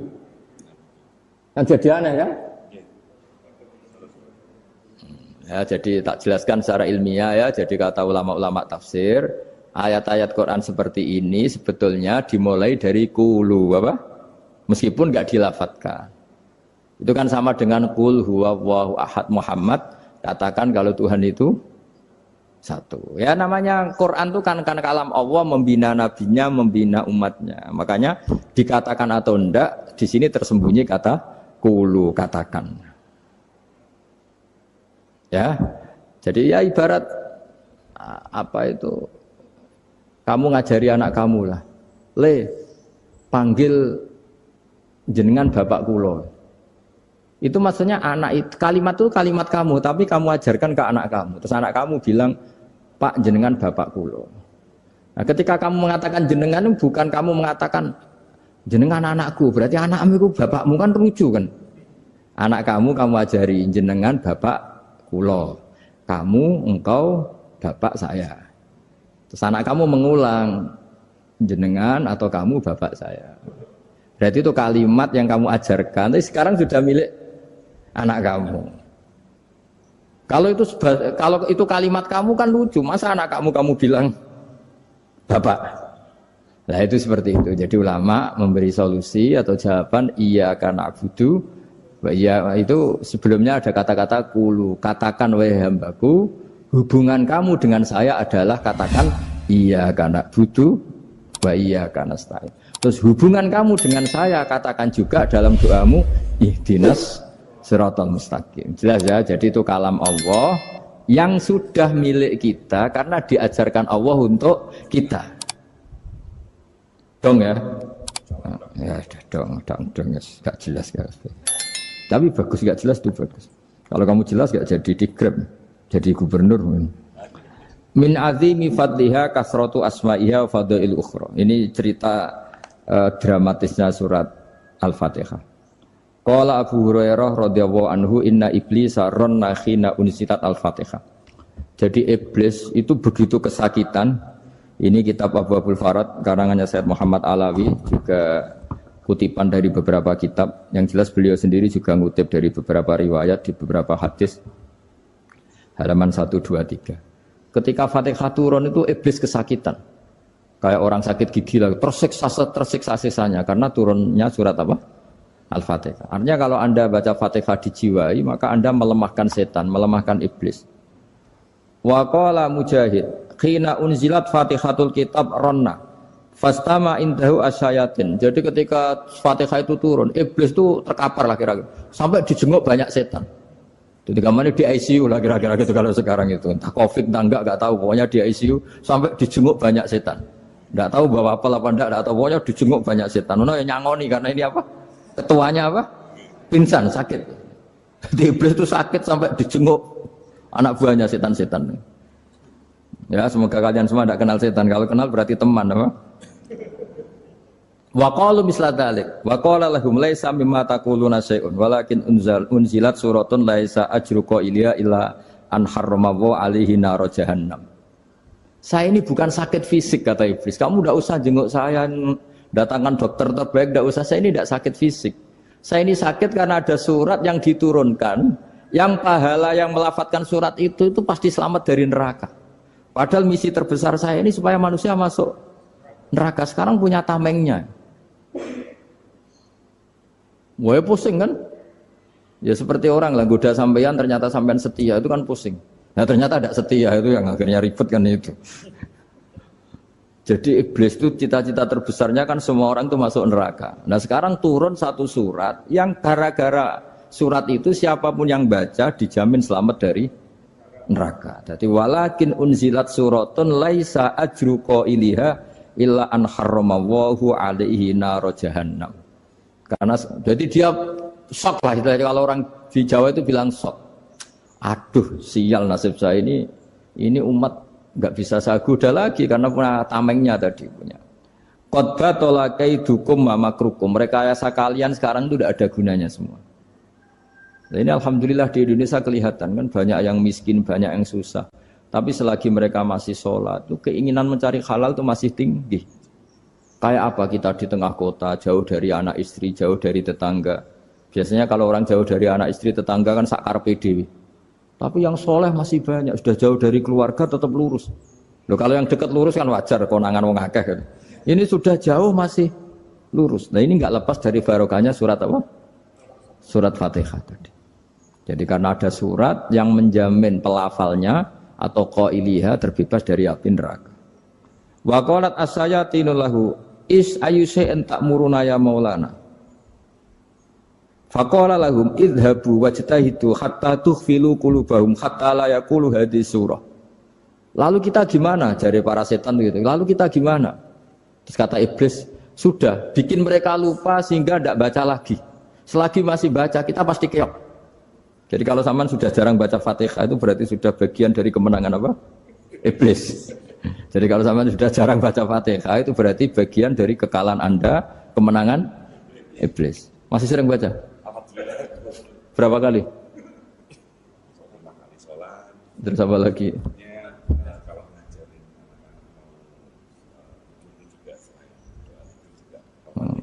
Kok 5 kali tok itu?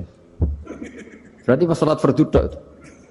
Enggak 5 kali itu mendingan itu 17. Kamu itu ngitungnya jangan 5 ini. 5 waktu itu berarti lumayan kan? Berapa? 17 ya? Ya. 17 ya? Ya. 17, tapi kalau makmum tuh sering separuh kan? Apalagi makmum tarawih. Ya kan? Makmum tarawih itu bacanya Fatihah ada yang sempurna enggak ya? Ya enggak lah. Baru alhamdulillah rabbil alamin ruko ikut ruko gitu. Makmum kan yang tarawih teman. Kalau tarawih jarang sempurna ya. Fatihahnya itu. Kan imam sudah ruko. Kamu bacanya Fatihah sampai mana tuh? Baru setengah ya. Ya paling pas tarawih aja kan enggak sempurna ya. Apalagi kalau imamnya sing kilat tuh waduh malah. Nah, ketika Fatihah itu sebegitu keramatnya, sebegitu topnya, itu setan rapat, singkat cerita itu yang tadi dipimpin oleh iblis yang sedang terkapar apa? Terus tadi obatnya enggak ada, cuma dia shock karena ada surat yang turun yang melafatkan itu pasti selamat dari apa? Neraka. Nah, ini gimana saran Anda? Terus sarannya adalah bikin orang-orang itu lupa, tidak baca Fatihah. Nah ini rapatnya iblis. Idhabu wajtahidu hatta tufilu qulubahum hatta la yaqulu hadhihi surah. Kala yuksiru qira'ataha wa la yakunu lahum ajrun wa thawabun bal yakunu lahum adzabun wa iqabun.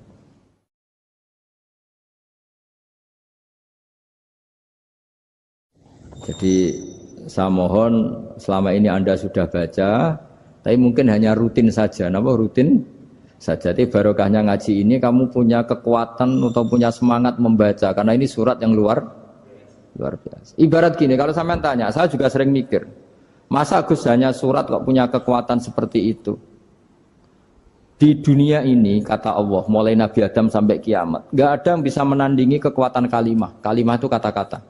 Nggak ada yang bisa menandingi kata-kata. Misalnya Anda nge-grab, berangkat istri cuek, berangkat cuek. Itu beda dengan ketika meskipun satu kalimat. Wes Pak, muga-muga dilindungi pangeran, mugi-mugi jenengan selamat. Itu menjadi teduh dan semangatnya luar biasa karena kayak mendapat support. Jadi kira-kira kalimat itu hubungannya kita dengan Allah Fatihah itu seperti itu. Kamu melafadzkan satu kata-kata yang dibenarkan langit bumi, dibenarkan aras, dibenarkan malaikat, dibenarkan semua penghuni di dunia ini. Sehingga itu efeknya luar biasa. Itu seperti gini ya, kamu cerai sama istri, terus nikah lagi katut babon. 10 tahun anak kamu dididik, ibunya benci kamu. Dan memang Anda layak dibenci. Dididik. Dan sampai nggak pernah manggil kamu Pak. Suatu saat, kamu tentu rindu kan, ingin dipanggil Bapak oleh anak kamu. Suatu saat anak ini manggil kamu Pak E. Wah itu senengnya bukan main. Hanya sebuah kata-kata.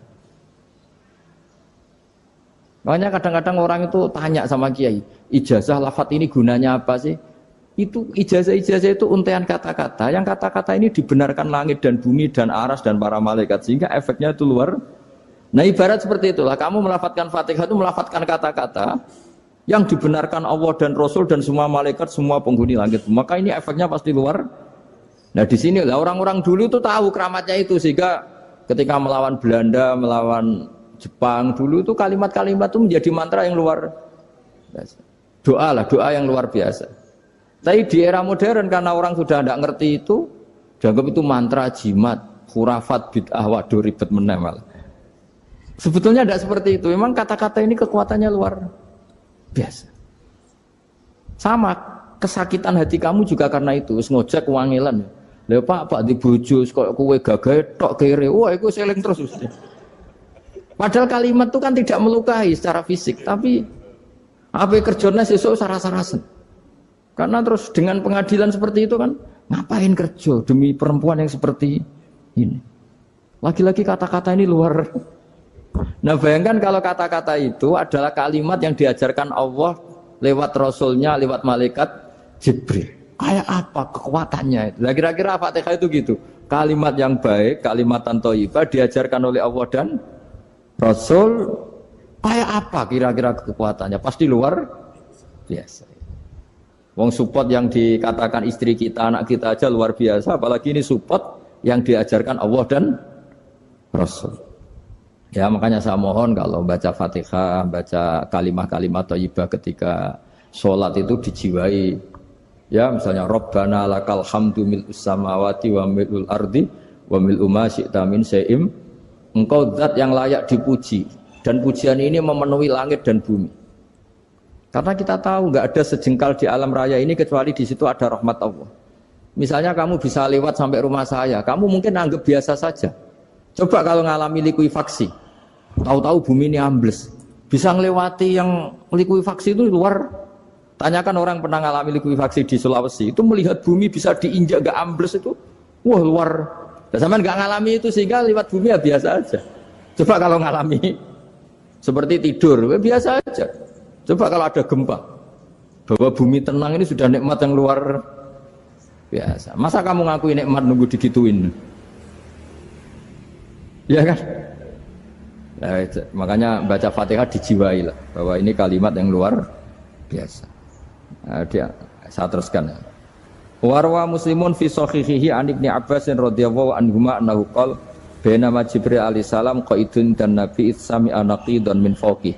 Farafa'a ra'sahu faqala hadza babun minas sama' futihal yawma lam yuftaqadhu ilal yawm fanazala minhu malakun faqala hadza malakun nazza ilal ardi wa lam yanzil qattu ilal yawma fasallim waqal abshir binuraini qad utitahuma lam yu'tahuma nabiyyun qablak fatihatul kitab wa khawatimu suratil baqarah.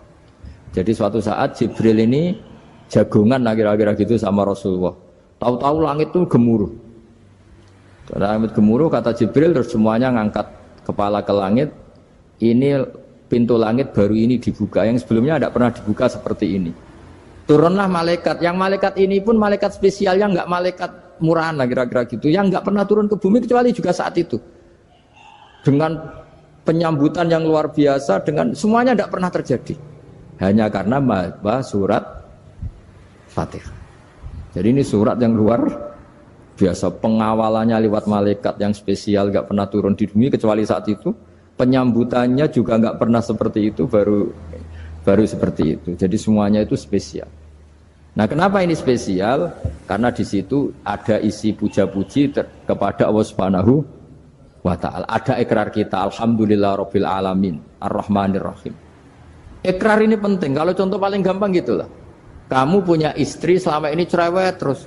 Suatu saat ngomong, Pak, tak angen-angen rawono wong lanang kayak sampeyan. Wah, itu langsung tidak ada lelaki sebaik engkau. Itu sama senengnya, masya Allah. Karena ada ikrar dari seorang istri ke kamu. Nah, bayangkan kalau ikrar kita sebagai hamba diakui oleh Allah Subhanahu, maka ikrar ini akan dicatat sebagai kebaikan kita yang kita panen nanti di akhirat. Karena ada ikrar. Kita ikrar bahwa alhamdulillah rabbil alamin. Kita ikrar ar-rahmanir rahim, kita ikrar maliki yaumiddin, kita ikrar iyyaka na'budu wa iyyaka nasta'in. Ya, sampean misalnya jadi orang Indonesia, ketemu orang Indonesia yang makmur di Jerman, terus lupa Indonesia. Kamu orang Indonesia, enggak, saya enggak orang Indonesia. Mangkel gak kira-kira? Mangkel. Karena salah ikrar kan gitu. Ya, jadi saya mohon jangan anggap kalimat itu hal yang biasa, tapi luar biasa. Nggih, ngoten mawon. Assalamualaikum warahmatullahi wabarakatuh.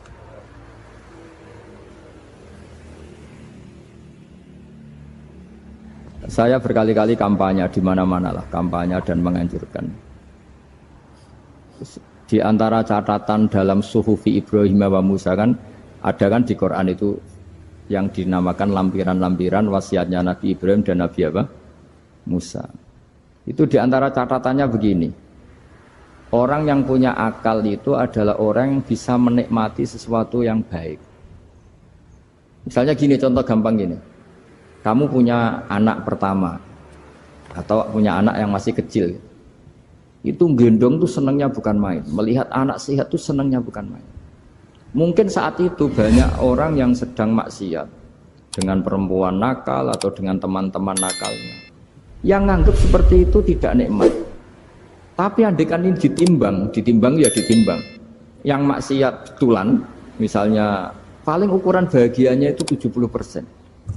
Tapi yang ini, yang nimang anak baru lahir atau masih kecil, corong Jawa ngeloni anak, bisa saja bahagianya itu sampai 100%.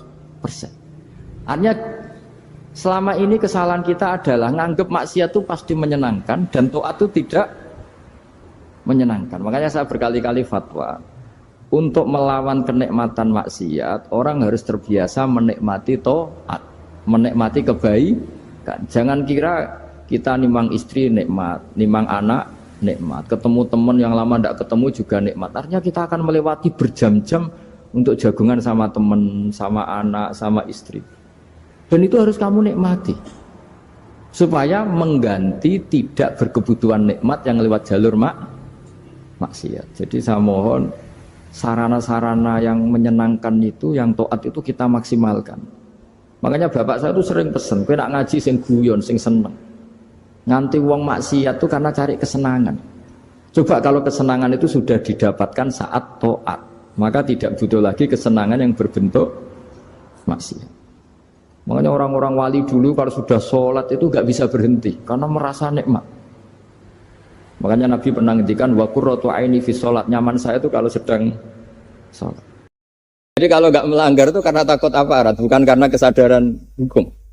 Tapi kalau urusan rambu-rambu itu seperti itu. Tapi kalau urusan orang tidak zina, tidak maling, tidak korupsi, itu hampir mayoritas orang Indonesia itu karena takut azab Allah atau takut dosa. Sehingga di desa terbelakang yang enggak terjangkau polisi atau di daerah-daerah yang sangat terpencil, itu perilaku leluhur, yaitu tidak nyuri, tidak zina, tidak apa, itu ya tetap jalan. Karena mereka memang dididik oleh agama. Sehingga keinginan kita terbesar adalah bahwa sesuai konsep Imam Ghazali, al ulama wal umara tau'amani. Jadi ada sinergi lah antara ulama dan umara. Dulu biasa raja-raja itu ngaji sama ulama. Tapi ulama juga biasa antri di kerajaan untuk ngurus administrasi negara. Jadi beliau-beliau ya bisa sebagai rakyat, tapi juga sekaligus sebagai guru. Karena beliau-beliau ini orang-orang yang bisa menanggalkan egonya. Lalu kenapa kerajaan dulu itu begitu kuat? Ada contoh paling populer dalam mengelola negara, yaitu Umar bin Khattab. Itu Sayyidina Umar bin Khattab, itu bajunya, jubahnya itu ada 12 jahitan, saking jeleknya. Jadi saking jeleknya itu 12 jahitan. Ada pernah seorang kiai yang cerita, ketika Baitul Maqdis itu ditaklukkan oleh pasukan Umar, itu beliau harus naik unta dari Madinah sampai Yerusalem. Karena kerajaan yang ditaklukkan itu membayangkan Umar itu seorang presiden, seorang khalifah pasti wah. Itu ternyata pas sampai gerbang Yerusalem itu Umar itu yang nuntun unta. Karena ketika unta itu hanya satu, sama pengawalnya bilang, saya mau naik unta asal gantian. Ya 2 kilo Umar naik, 2 kilo ajudannya yang naik. Sampai Pak. Lepas mau pintu gerbang itu pas giliran Umar yang nuntun. Kata ajudannya, kali ini jenengan yang naik saja. Enggak, saya enggak mau bohong. Jadi yang disambut ya ajudannya. Karena judanya pakaiannya lebih bagus dan Umar pakai tadi jubah yang berjahit 12. Jadi betapa orang-orang dulu itu ketika jabat itu malah tasawuf. Karena tadi dipandu oleh agama. Setelah itu ada beberapa sahabat yang usul. Ada pesta gitu karena ini hari kemenangan.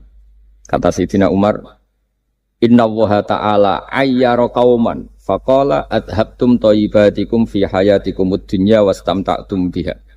Di antara kritik Allah kepada orang-orang yang enggak benar adalah jatah kenikmatan kamu sudah kamu habiskan di dunia. Maka di akhirat sudah tidak ada jatah. Maka kata Umar, astabqi thayyibati. Jatah-jatah kenikmatan saya biarkan utuh. Maka tidak saya nikmati sekarang. Nah makanya ini saya sekaligus minta sama BUMN, pokoknya gak usah lah ngundang saya, ribet. Selain ribet ya soalnya ngaji saja. Saya ini jadi kiai itu ya bingung. Ya sering dihormati orang, dicucuk, kadang disangoni. Kalau kadang ya mikir, nak jatah kontak terus piye. Makanya saya tuh ya sering ngebes, ya biasa saja hidup saya. Karena saya tidak ingin jatah saya ini habis. Tapi kadang-kadang orang itu ingin berlebihan menghormati kiai. Saya berkali-kali bilang, ketika ada orang menghormati saya itu yang repot saya. Yang menghormati benar karena menghormati kiai. Tapi kiainya yang masalah kan. Kalau tidak bisa ngelola hatinya jadi tamak, jadi dikdek. Makanya ini kan ya sudah saya tetap sebagai kiai ngajarkan ikhlas. Makanya guyonan di kitab-kitab dulu kalau ada orang cantik sowan kiai itu kata kiainya saya yang bingung. Kamu melihat saya ibadah, saya melihat kamu masalah. jadi tapi kalau kiainya agak soleh ya enak sama-sama seneng kan. Masalahnya kita ini soleh, paling enggak berusaha soleh. Ya jadi kalau Pak Aryo sowan sini itu dia benar sudah sopan lah sama kiai, beliau pejabat sopan. Saya yang masalah kan.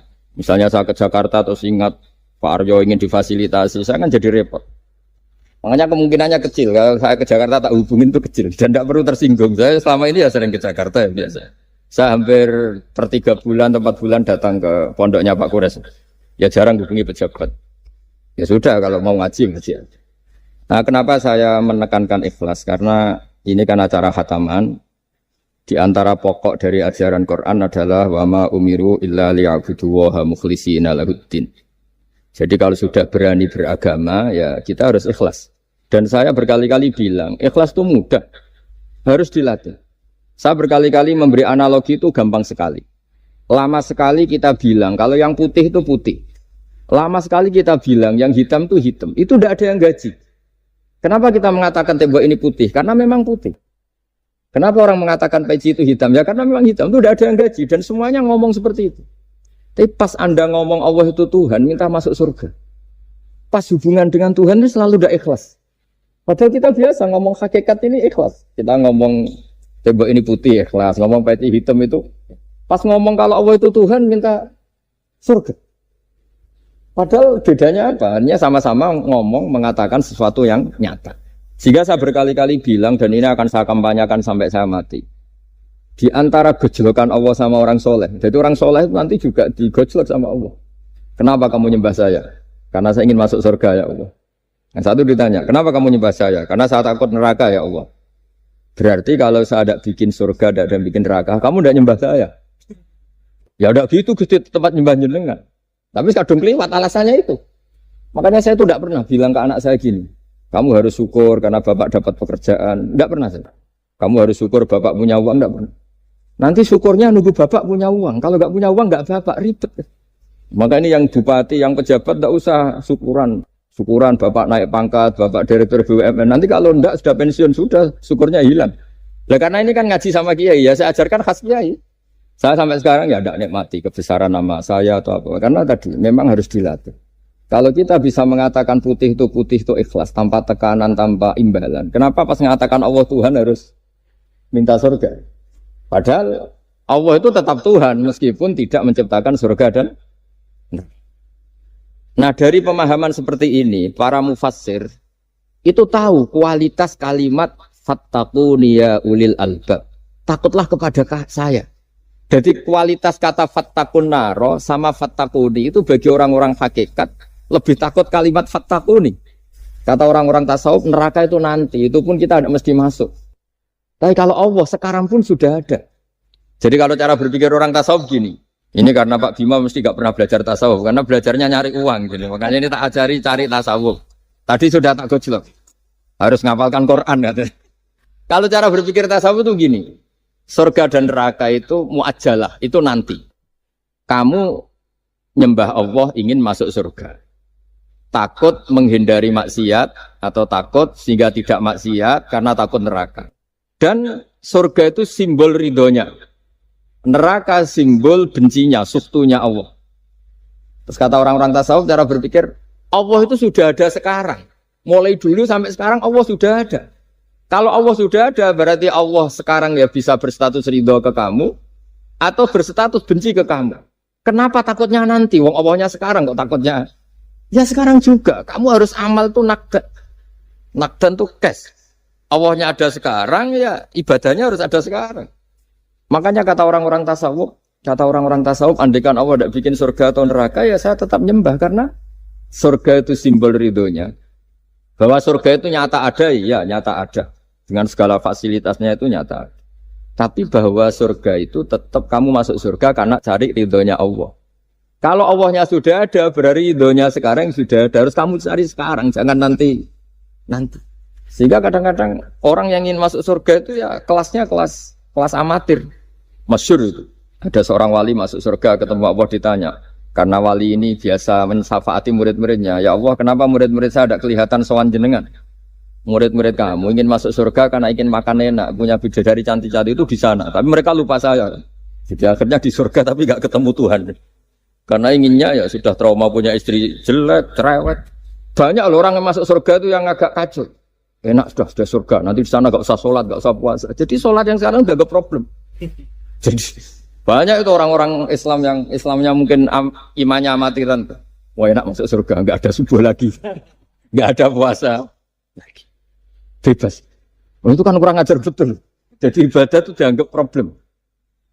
Bandingkan di cerita dunia wali itu ada wali bertanya gini, ya Allah apa di surga itu ada sholat? Ditanya sama Allah, kenapa kamu tanya gitu? Kalau tidak ada sholat mendingan saya tidak di surga. Dia tidak bisa membayangkan ada kenikmatan di atas sholat. Nah kalau jenengan kan nggak bisa membayangkan kalau di surga masih disuruh sholat. Sampai sekarang aja kita tahu berhentinya sholat itu kapan. Kalau sampean tanya gitu, kalau ingin berhenti sholat nggak wajib, majnun. Jadi orang gila langsung nggak wajib. Jadi artinya harus dilatih ilmu-ilmu tasawuf seperti ini supaya hidup itu nyaman.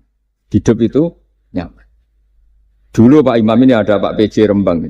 Itu dulu ada seorang raja didatangi ulama. Gimana cara saya tidak nikmati jadi seorang raja?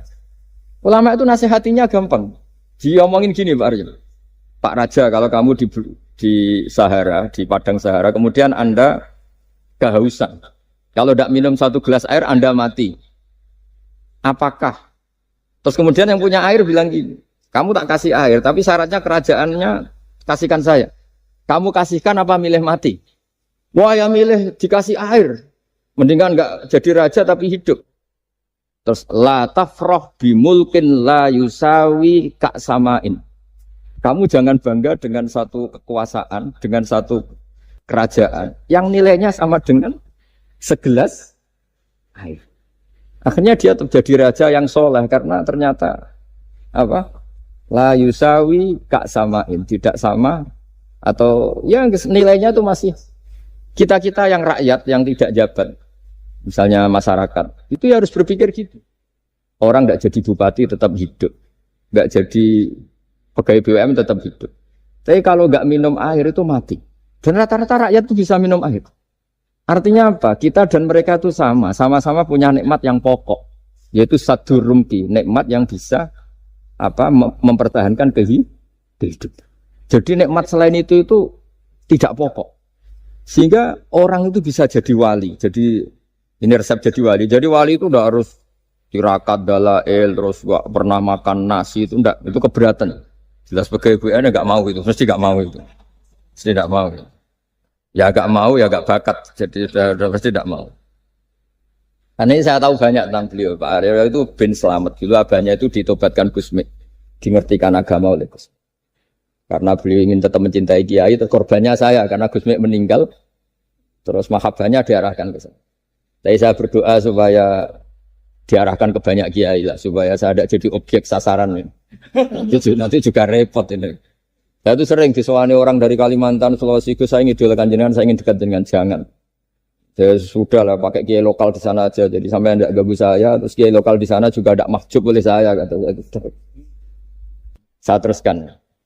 Jadi dulu para raja itu dilatih oleh ulama, termasuk dilatih begitu. Kamu punya kamar 1000, kalau tidur per 5 menit ganti kamar, karena eman sudah dibikin kok nggak dipakai. Nggak juga, punya kamar 1000 yang dipakai hanya 1. Ngapain punya 1000 yang dipakai hanya punya baju 1 lemari, yang dipakai hanya 1. Apa mentang-mentang bajunya 5 terus pakai rangkepan sampai 5. Punya mobil 5 yang dipakai ya. Jadi orang dulu itu dilatih sebegitu. Sehingga dulu itu tidak ada raja kecuali punya penasehat. Zaman belum Islam ada resi, kalau setelah Islam ada ulama. Sehingga mereka bisa menertawakan kerajaan. Maksudnya dianggap biasa. Ada seorang raja ditanya ulama, khas seorang raja itu apa? Merintah tidak bisa diperintah. Terus si ulama ini tiap pagi itu datang ke atas gunung, cari tempat paling tinggi terus mutolaah kitab. Setelah mutolaah kitab ya wasik ya, kayak saya kalau belajar ya asik. Ngalang-ngalain jagungan sama pegawai BUMN kalau saya sudah belajar. Terus dia bilang, enaknya apa jadi raja? Saya di sini nggak ada yang memerintahkan saya, berarti saya dengan raja sama. Dan kelebihan saya juga tidak ada yang ganggu. Kalau raja masih banyak yang ganggu. Artinya bisa mengolah. Kalau sekarang enggak. Banyak kiai yang melihat pejabat itu kayak gimana? Wong kok mulyane ngono, buka pintu aja enggak pernah. Mulyane kayak gitu. Yang jenis ini dia rugi, sudah iri, enggak punya kenikmatan sendiri. Ulama dulu itu bisa mengelola kenikmatannya sendiri dengan cara seperti itu. Makanya masyhur Sayyidina Ali itu kalau malam itu diantara sebab beliau tambah dekat sama Allah. Itu diantara wiridannya itu bukan kayak wiridan kita itu enggak. Wiridannya begini. Ya Allah, kafani izzan an takuna li rabban wa kafani fakhran an akuna laka abdan. Saya sebagai manusia ini sudah sempurna, punya Tuhan engkau. Tuhan yang maha dahsyat, maha top. Kayak apa nyesalnya saya kalau punya Tuhan yang hanya sebuah batu, hanya pahatan batu. Atau Tuhan yang mati, atau Tuhan yang kelaparan. Wa kafani fakhran an akuna laka abdan. Dan saya ini bangga karena jadi hambamu. Jadi orang dulu itu nyembah Allah itu tidak harus dengan kalimat subhanallah akbar. Tapi punya kesimpulan yang menjadikan mereka ini nyaman dengan Allah. Abu Yazid Al-Bustami itu diangkat jadi wali setinggi-tingginya itu diantaranya kalau wiridan bilang gini, ya Allah kenapa engkau ngasih makan saya, ini aneh. Kenapa engkau ngasih minum saya itu aneh. Di mana-mana orang memberi itu ada kepentingannya. Misalnya majikan, bayari karyawan karena ada kepentingannya. Malah kalau di fikih itu agak absurd. Fikih itu hubungan suami istri itu agak kacau kalau dalam fikih. Lelaki itu tidak wajib nafkahi istrinya kalau tidak ngasih. Jadi kayak agak-agak transaksi. Dan istrinya punya hak nggak mau diajak kalau nggak dikasih nafkah. Jadi makanya dulu Mbah Mun tuh kalau ngajar saya fikih itu ngajari wong perhitungan. Jadi maksudnya wong ambek bojo kok perhitungan. Tapi di mana-mana hubungannya orang tuh begitu. Wong kenal kiai, nak orang meloro kiai diatur ngene iki ora marem. Singkat cerita Bu Yazid itu, ya Allah engkau zat yang luar biasa. Engkau tidak butuh saya tapi ngasih saya. Ini fenomena aneh. Di mana-mana orang ngasih itu ada kepentingannya, apalagi pilkada. Wah, itu tambah banyak kepentingan. Artinya dia bisa mensifati Allah dengan cara yang enggak kebayang orang lain. Allah itu tidak butuh kita. Tanpa kita sudah jadi Tuhan, tapi ngasih kita. Apa ya Allah alasan engkau mengasihi saya? Engkau tidak butuh saya. Di mana-mana orang ngasih itu kan karena butuh. Misalnya kamu ngasih anak, apapun alasan ikhlas Anda ini karena nyaman. Anak ini menjadi hiburan. Tetap seneng ya. Ada unsur kamu itu dapat timbal balik, setidaknya seneng. Atau ngasih rival politik kamu, setidaknya ya karena safety lah kata tadi Pak Ari. Bergabung tak teman-teman. Pokoknya ada kepentingan. Tapi Allah ini zat yang nggak punya kepentingan, kemudian tetap ngasih. Dari situ terus dia punya cara mencintai Allah. Jadi wali-wali dulu itu punya cara untuk mencintai Allah. Dengan cara seperti itu. Makanya ada wali yang nangani orang-orang macam-macam. Kayak Gusme itu masyhur, beliau nangani orang fasik, orang macam-macam. Dulu itu ya ada seorang wali itu jadi wali karena beli narkoba. Tapi bukan untuk diminum, untuk dimusnahkan.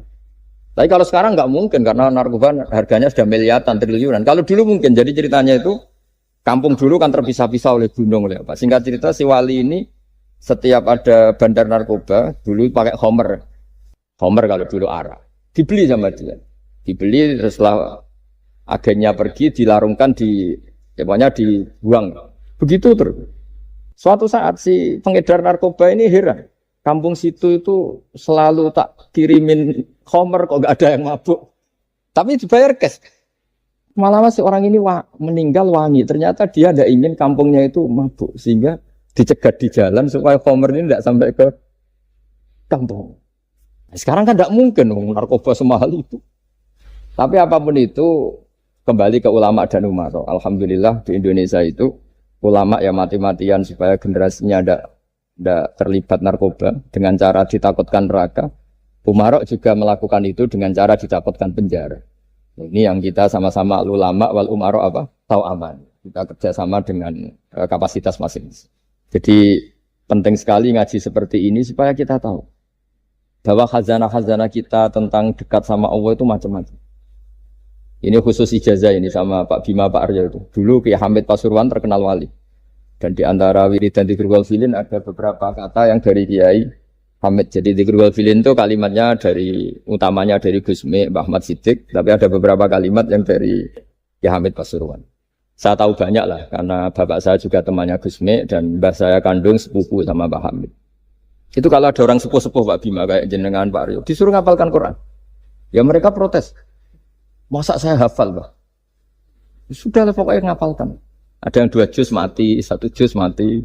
Karena ya sudah sepuh.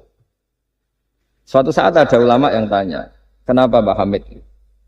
Biar kamu dalam perjalanan di dunia tercatat ini bercita-cita hafal Quran. Sehingga kalau mati berstatus man salaka thariqan yaltamisu fihi ilman sahalallahu lahu thariqan ilal jannah. Orang yang mati berorientasi ingin ngaji. Tapi kalau kamu tidak punya orientasi ngaji kan di otak kita andaikan direkam Allah. Loh, coba hati kita andaikan direkam Allah. Ingin kaya, ingin punya gunung, ingin punya alpat, ingin punya ini itu. Coba kalau itu nanti disetel di akhirat. Tapi kalau kamu ingin ngapalkan Quran kan setidaknya pas disetel udah keren. Ingin hafal Quran meskipun tidak hafal-hafal gitu.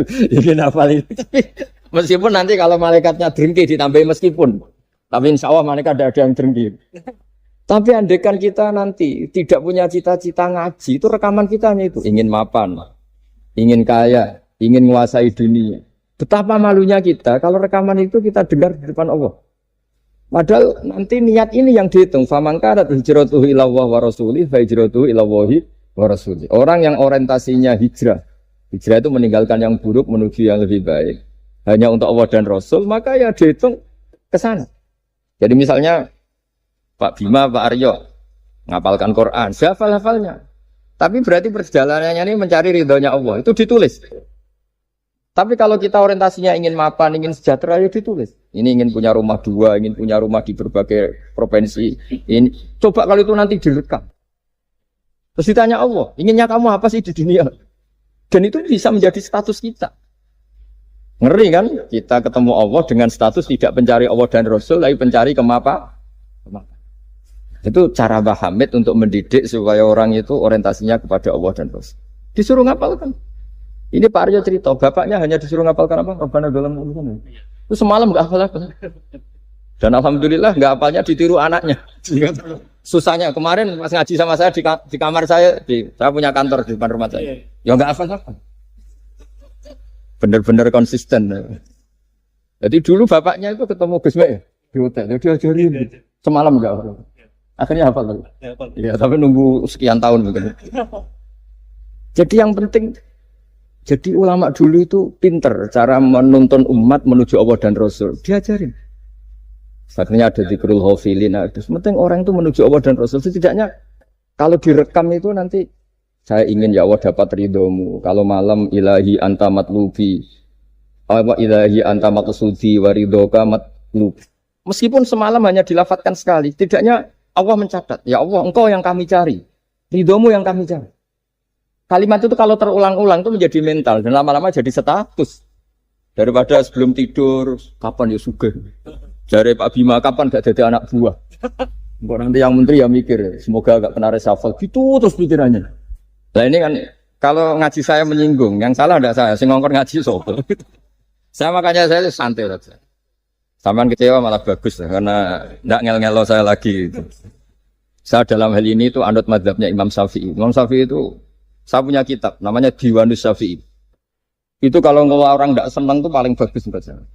Pak Imam Syafi'i separuh kampung ndak senang jenengan. Ya bagus lah. Kalau ndak senang ndak akan utang duit, ndak pinjam mobil.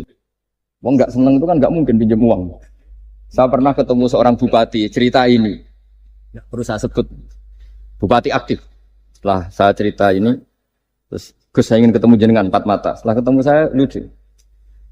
Saya akan cerita. Di antara wasiat bapak saya itu unik banget. Ngelola wong gedeng gue enak, sing ribet itu ngelola wong seneng. Jadi ngelola orang benci itu mudah. Yang ribet itu ngelola orang seneng. Itu mahal sekali. Itu dulu saya tidak paham. Bareng kenal wong seneng ngel-ngel no. Nah sing ra seneng kan sudah selesai. Akhirnya Imam Syafi'i kan separuh kampung ini tidak seneng jenengan. Ya bagus. Mereka tidak akan utang saya, minta tolong saya. Artinya orang dulu itu jadi yang seneng dikelola untuk teman kebaikan, yang nggak seneng dianggap menjadi harga itu murah. Singkat cerita terus bupati ini datang ke saya cerita. Yang jelas gak bupati Rembang, enggak ada usaha. Cerita di bawah beduk. Cerita. Iya Gus. Rival politik saya ketika saya kalahkan itu selesai. Tapi mitra politik nanti saya kirung berper. Jadi orang dulu itu segampang itu ngelola kehidupan. Artinya yang seneng ya penting kita butuh mitra. Yang gedeng ya nggak apa-apa lah. Barokahnya gedeng itu nggak ganggu Anda kan. Asal sing gedeng aja dukun santet ribet itu kalau nanti. Ketika Imam Syafi'i diceritain orang yang tadi nyium tangan jenengan, yang sama jenengan diluk hormat, di luar itu memaki-maki jenengan. Kata Imam Syafi'i, baguslah. Berarti saya wibawa, di depan saya tidak berani. Jadi beliau seenteng itu melihat dunia. Jadi orang dulu itu, makanya mereka gampang jadi wali karena radhiyallahu anhum wa radu. Jadi orang yang melihat Allah itu sudah ridho ya sudah. Nabi Musa itu kekasih Allah, kalimu. Itu orang Israel. Itu yang gedeng yang ngel-ngel no. Yang seneng yang ngel-ngel no. Malah paling ribet kalau ngadepi orang Israel. Singkat cerita Nabi Musa itu bilang gini, ya Allah, kasih saya ijazah. Yang dengan ijazah itu orang terbungkam semua tidak bisa ngeritik saya. Tidak bisa mencibir saya, tidak bisa ngata-ngatain saya. Jawabnya Allah itu lucu. Ya Musa, hadza syai'un lam asna'hu li nafsi, fa kaifa asna'hu bika. Aku pangeran sing salah paham akeh, pemen aku kuwi mau nabi. Aku iku pangeran sing salah paham mbek aku akeh. Jadi saya ini Tuhan. Yang cara pandang tentang saya keliru itu saja banyak, apalagi kamu. Mestinya saya yang terbebas dari disalah paham. Padahal Nabi Musa aku itu pangeran, darani anak di bojo, ono sing darani aku fakir, ono sing darani aku kikir, macam-macam. Orang Yahudi itu kalau rezekinya baru sempit itu bilang ini Tuhan kikir sekali. Sampai Allah qala alladziina qalu inna Allaha faqir. Pejabat juga gitu, kalau salah kebijakan juga dihujat. Ini tidak mensejahterakan rakyat. Itu kalau lapor Allah jawabannya gitu, kamu pejabat salah pahami ribet, saya Tuhan saja disalahpahami. Jadi orang dulu itu segampang itu ngelola hubungan dekat dengan Allah. Jadi pakai rasa. Jika Kiai Hamid Pasuruan itu ngijazai orang-orang sepuh. Ada yang dikasih wiridan, disuruh ngafalkan, nggak hafal. Tadi nanti misalnya mati kok belum hafal, statusnya ini penghafal wiridan kan bagus. Daripada ngapalkan saya ingin punya rumah kayak yang di Singapura, berarti Anda menghafalkan bentuknya, pernak-perniknya. Bila perlu Anda menghafalkan nomor arsiteknya siapa. Masa Anda hafal tentang cari ridhonya Allah, hafal bangunan milik orang lain dan bayangkan punya. Kalau Anda mati pas seperti itu, berarti tujuan kamu ya untuk seperti itu. Itu famangka ada hijratu ila dunya yusibuha awimro'atin yang kihuha fa hijratu ila ma hajara ilaih. Jadi nanti kita mati itu distatuskan sesuai komitmen kita ingin apa. Itu status kita. Berarti kalau kita ingin punya rumah mewah kayak yang di Singapura, kayak yang di Amerika, kayak di Eropa, itu terekam di otak kita. Terus kita ngapalkan arsiteknya namanya siapa, itu di rumah mana. Terus kita ngenangen ada arsitek yang kita bawa ke sana supaya niru. Untuk kita loh, untuk pribadi, nggak tahu saya kalau nanti untuk negara, nanti tadi dibantah BUMN, untuk negara gimana, mungkin masih mendingan kalau untuk negara. Kalau untuk pribadi, singkat cerita akhirnya Kiai-kiai dulu itu bikin gerakan hafal Quran. Sama orang-orang sepuh yang jelas secara lahir tidak akan. Tapi butuhnya adalah ini sudah punya perjalanan menuju ini. Menuju ini yang nanti menjadi status. Jadi misalnya Pak Imam ini PJ Rembang beberapa kali ngaji misalnya. Statusnya gitu. Ini ngaji sama Gus Baha, ini ngaji sama siapa. Ditulis. Dan itu statusnya karena keinginannya memahami itu. Ya dunia sambil lewat saja. Tapi kalau kebalikannya, urusan dunia detail. Arsiteknya siapa, bangunan gini habis berapa, kalau kurs rupiah berapa. Untuk pribadi. Itu detail. Pas urusan ngaji sekenanya. Kadang sampai punya guru aliran sesat apa, nggak tahu. Karena pas urusan akhirat sekenanya. Akhirnya sedapatnya. Ternyata ada guru, ada kiai, tapi dukun. Saking sekenanya urusan akhirat, tapi kalau urusan dunia, makanya banyak orang ditipu oknum ya. Oknum yang sebenarnya agak kiai, tapi ngaku kiai, sebenarnya dukun. Itu saya kadang ya seneng. Senengnya itu betapa mereka diingatkan. Urusan dunia nggak pernah ketipu, kok urusan akhirat ketipu. Berarti apa? Urusan dunia detail, urusan akhirat nggak detail. Sampai dukun bermacak kiai saja sudah bisa nipu. Sementara kontraktor asing yang mau nipu tidak bisa karena dia ngerti detail jejak rekamnya apa gitu. Tapi kalau nyari kiai sekenanya, ini tidak nyindir ngomong fakta. Ya cobalah itu diangen-angen lagi. Terus ini yang terakhir, ini khusus pada teman-teman saudara-saudara kita yang nangani khatamannya Gusme. Saya tadi ngasih naskah ke Pak Aryo supaya sampai ke beliau-beliau. Saya yakin beliau-beliau sudah punya, tapi supaya ini tambah mantap bahwa kita saling menguatkan. Ini saya baca ya. Ini kitab yang dipakai referensi tim lajnah penerbitan mushaf Arab Saudi dan seluruh dunia, termasuk saya. Jadi tradisi khataman kita, tadi kan kita bicara khataman. Ya saya ulang lagi, tradisi khataman kita itu kan justru ditutup dengan wa ulaika humul muflihun, ya. Jadi tidak minal jinnati wan nas, tapi diakhiri wa ulaika humul muflihun. Jadi khataman kita misalnya minal jinnati wan nas, biasanya yang baca Quran terus baca Fatihah, terus awal Baqarah sampai wa ulaika humul muflihun. Nah tujuannya adalah supaya kalau khatam itu memulai lagi. Ya kalau langsung annas minal jinnati wan nas berarti dia bangga dengan berakhirnya baca Quran. Pertanyaannya, dengan Anda ketemu Allah, seneng ya jagungan mau aku sebar. Betapa buruknya kita jadi hamba. Kayak kita dulu ketika ngaji, nah baru hure ngajine wis bar. Berarti nganggep guru itu problem. Makanya bangsa Indonesia itu ya agak lambat pinter karena sekolah juga dianggap problem. Pas masuk merengut, waduh sekolah. Pas bubar menang, waduh sekolah. Jangan-jangan kita sholat juga gitu, ono adzan, waduh adzan. Jadi ini belum makam wakuroto ini bis sholat. Padahal ciri orang baik itu menikmati sholat. Ciri utama suka ilmu ya menikmati pelajaran. Enggak, ini pelajaran bareng guru. Waduh, udah gitu matematika lagi. Waduh. Nah, kita baca Quran harusnya asik. Karena di situ munajat sama Allah. Ketika selesai harusnya nyesal. Waduh, baru asik sama Allah kok sudah selesai. Dan Allah punya alasan untuk menyalahkan kita. Karena kita misalnya baru seneng-senengnya pacaran misalnya. Kan tidak mau akhir. Kenapa pas seneng Allah seneng berakhir? Nanti kalau kamu ditanyakan gitu tidak bisa jawab. Nah, pakai analogi itu makanya jangan pernah merasa akhir kalau baca Quran. Minal jinnati wan nas, terus baca Fatihah, terus memulai lagi. Wa ulaika humul muflihun. Sebagai bukti ya Allah, ini khataman sementara. Tapi saya akan berlanjut lagi. Terus dimulai betul. Jika ijazah kiai-kiai kuno kalau orang haji atau umroh itu supaya kuat haji lagi. Kalau ijazah kiai kuno itu sederhana.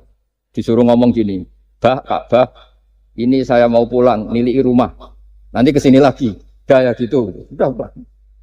Jangan setelah selesai ibadah haji senang karena mau pulang.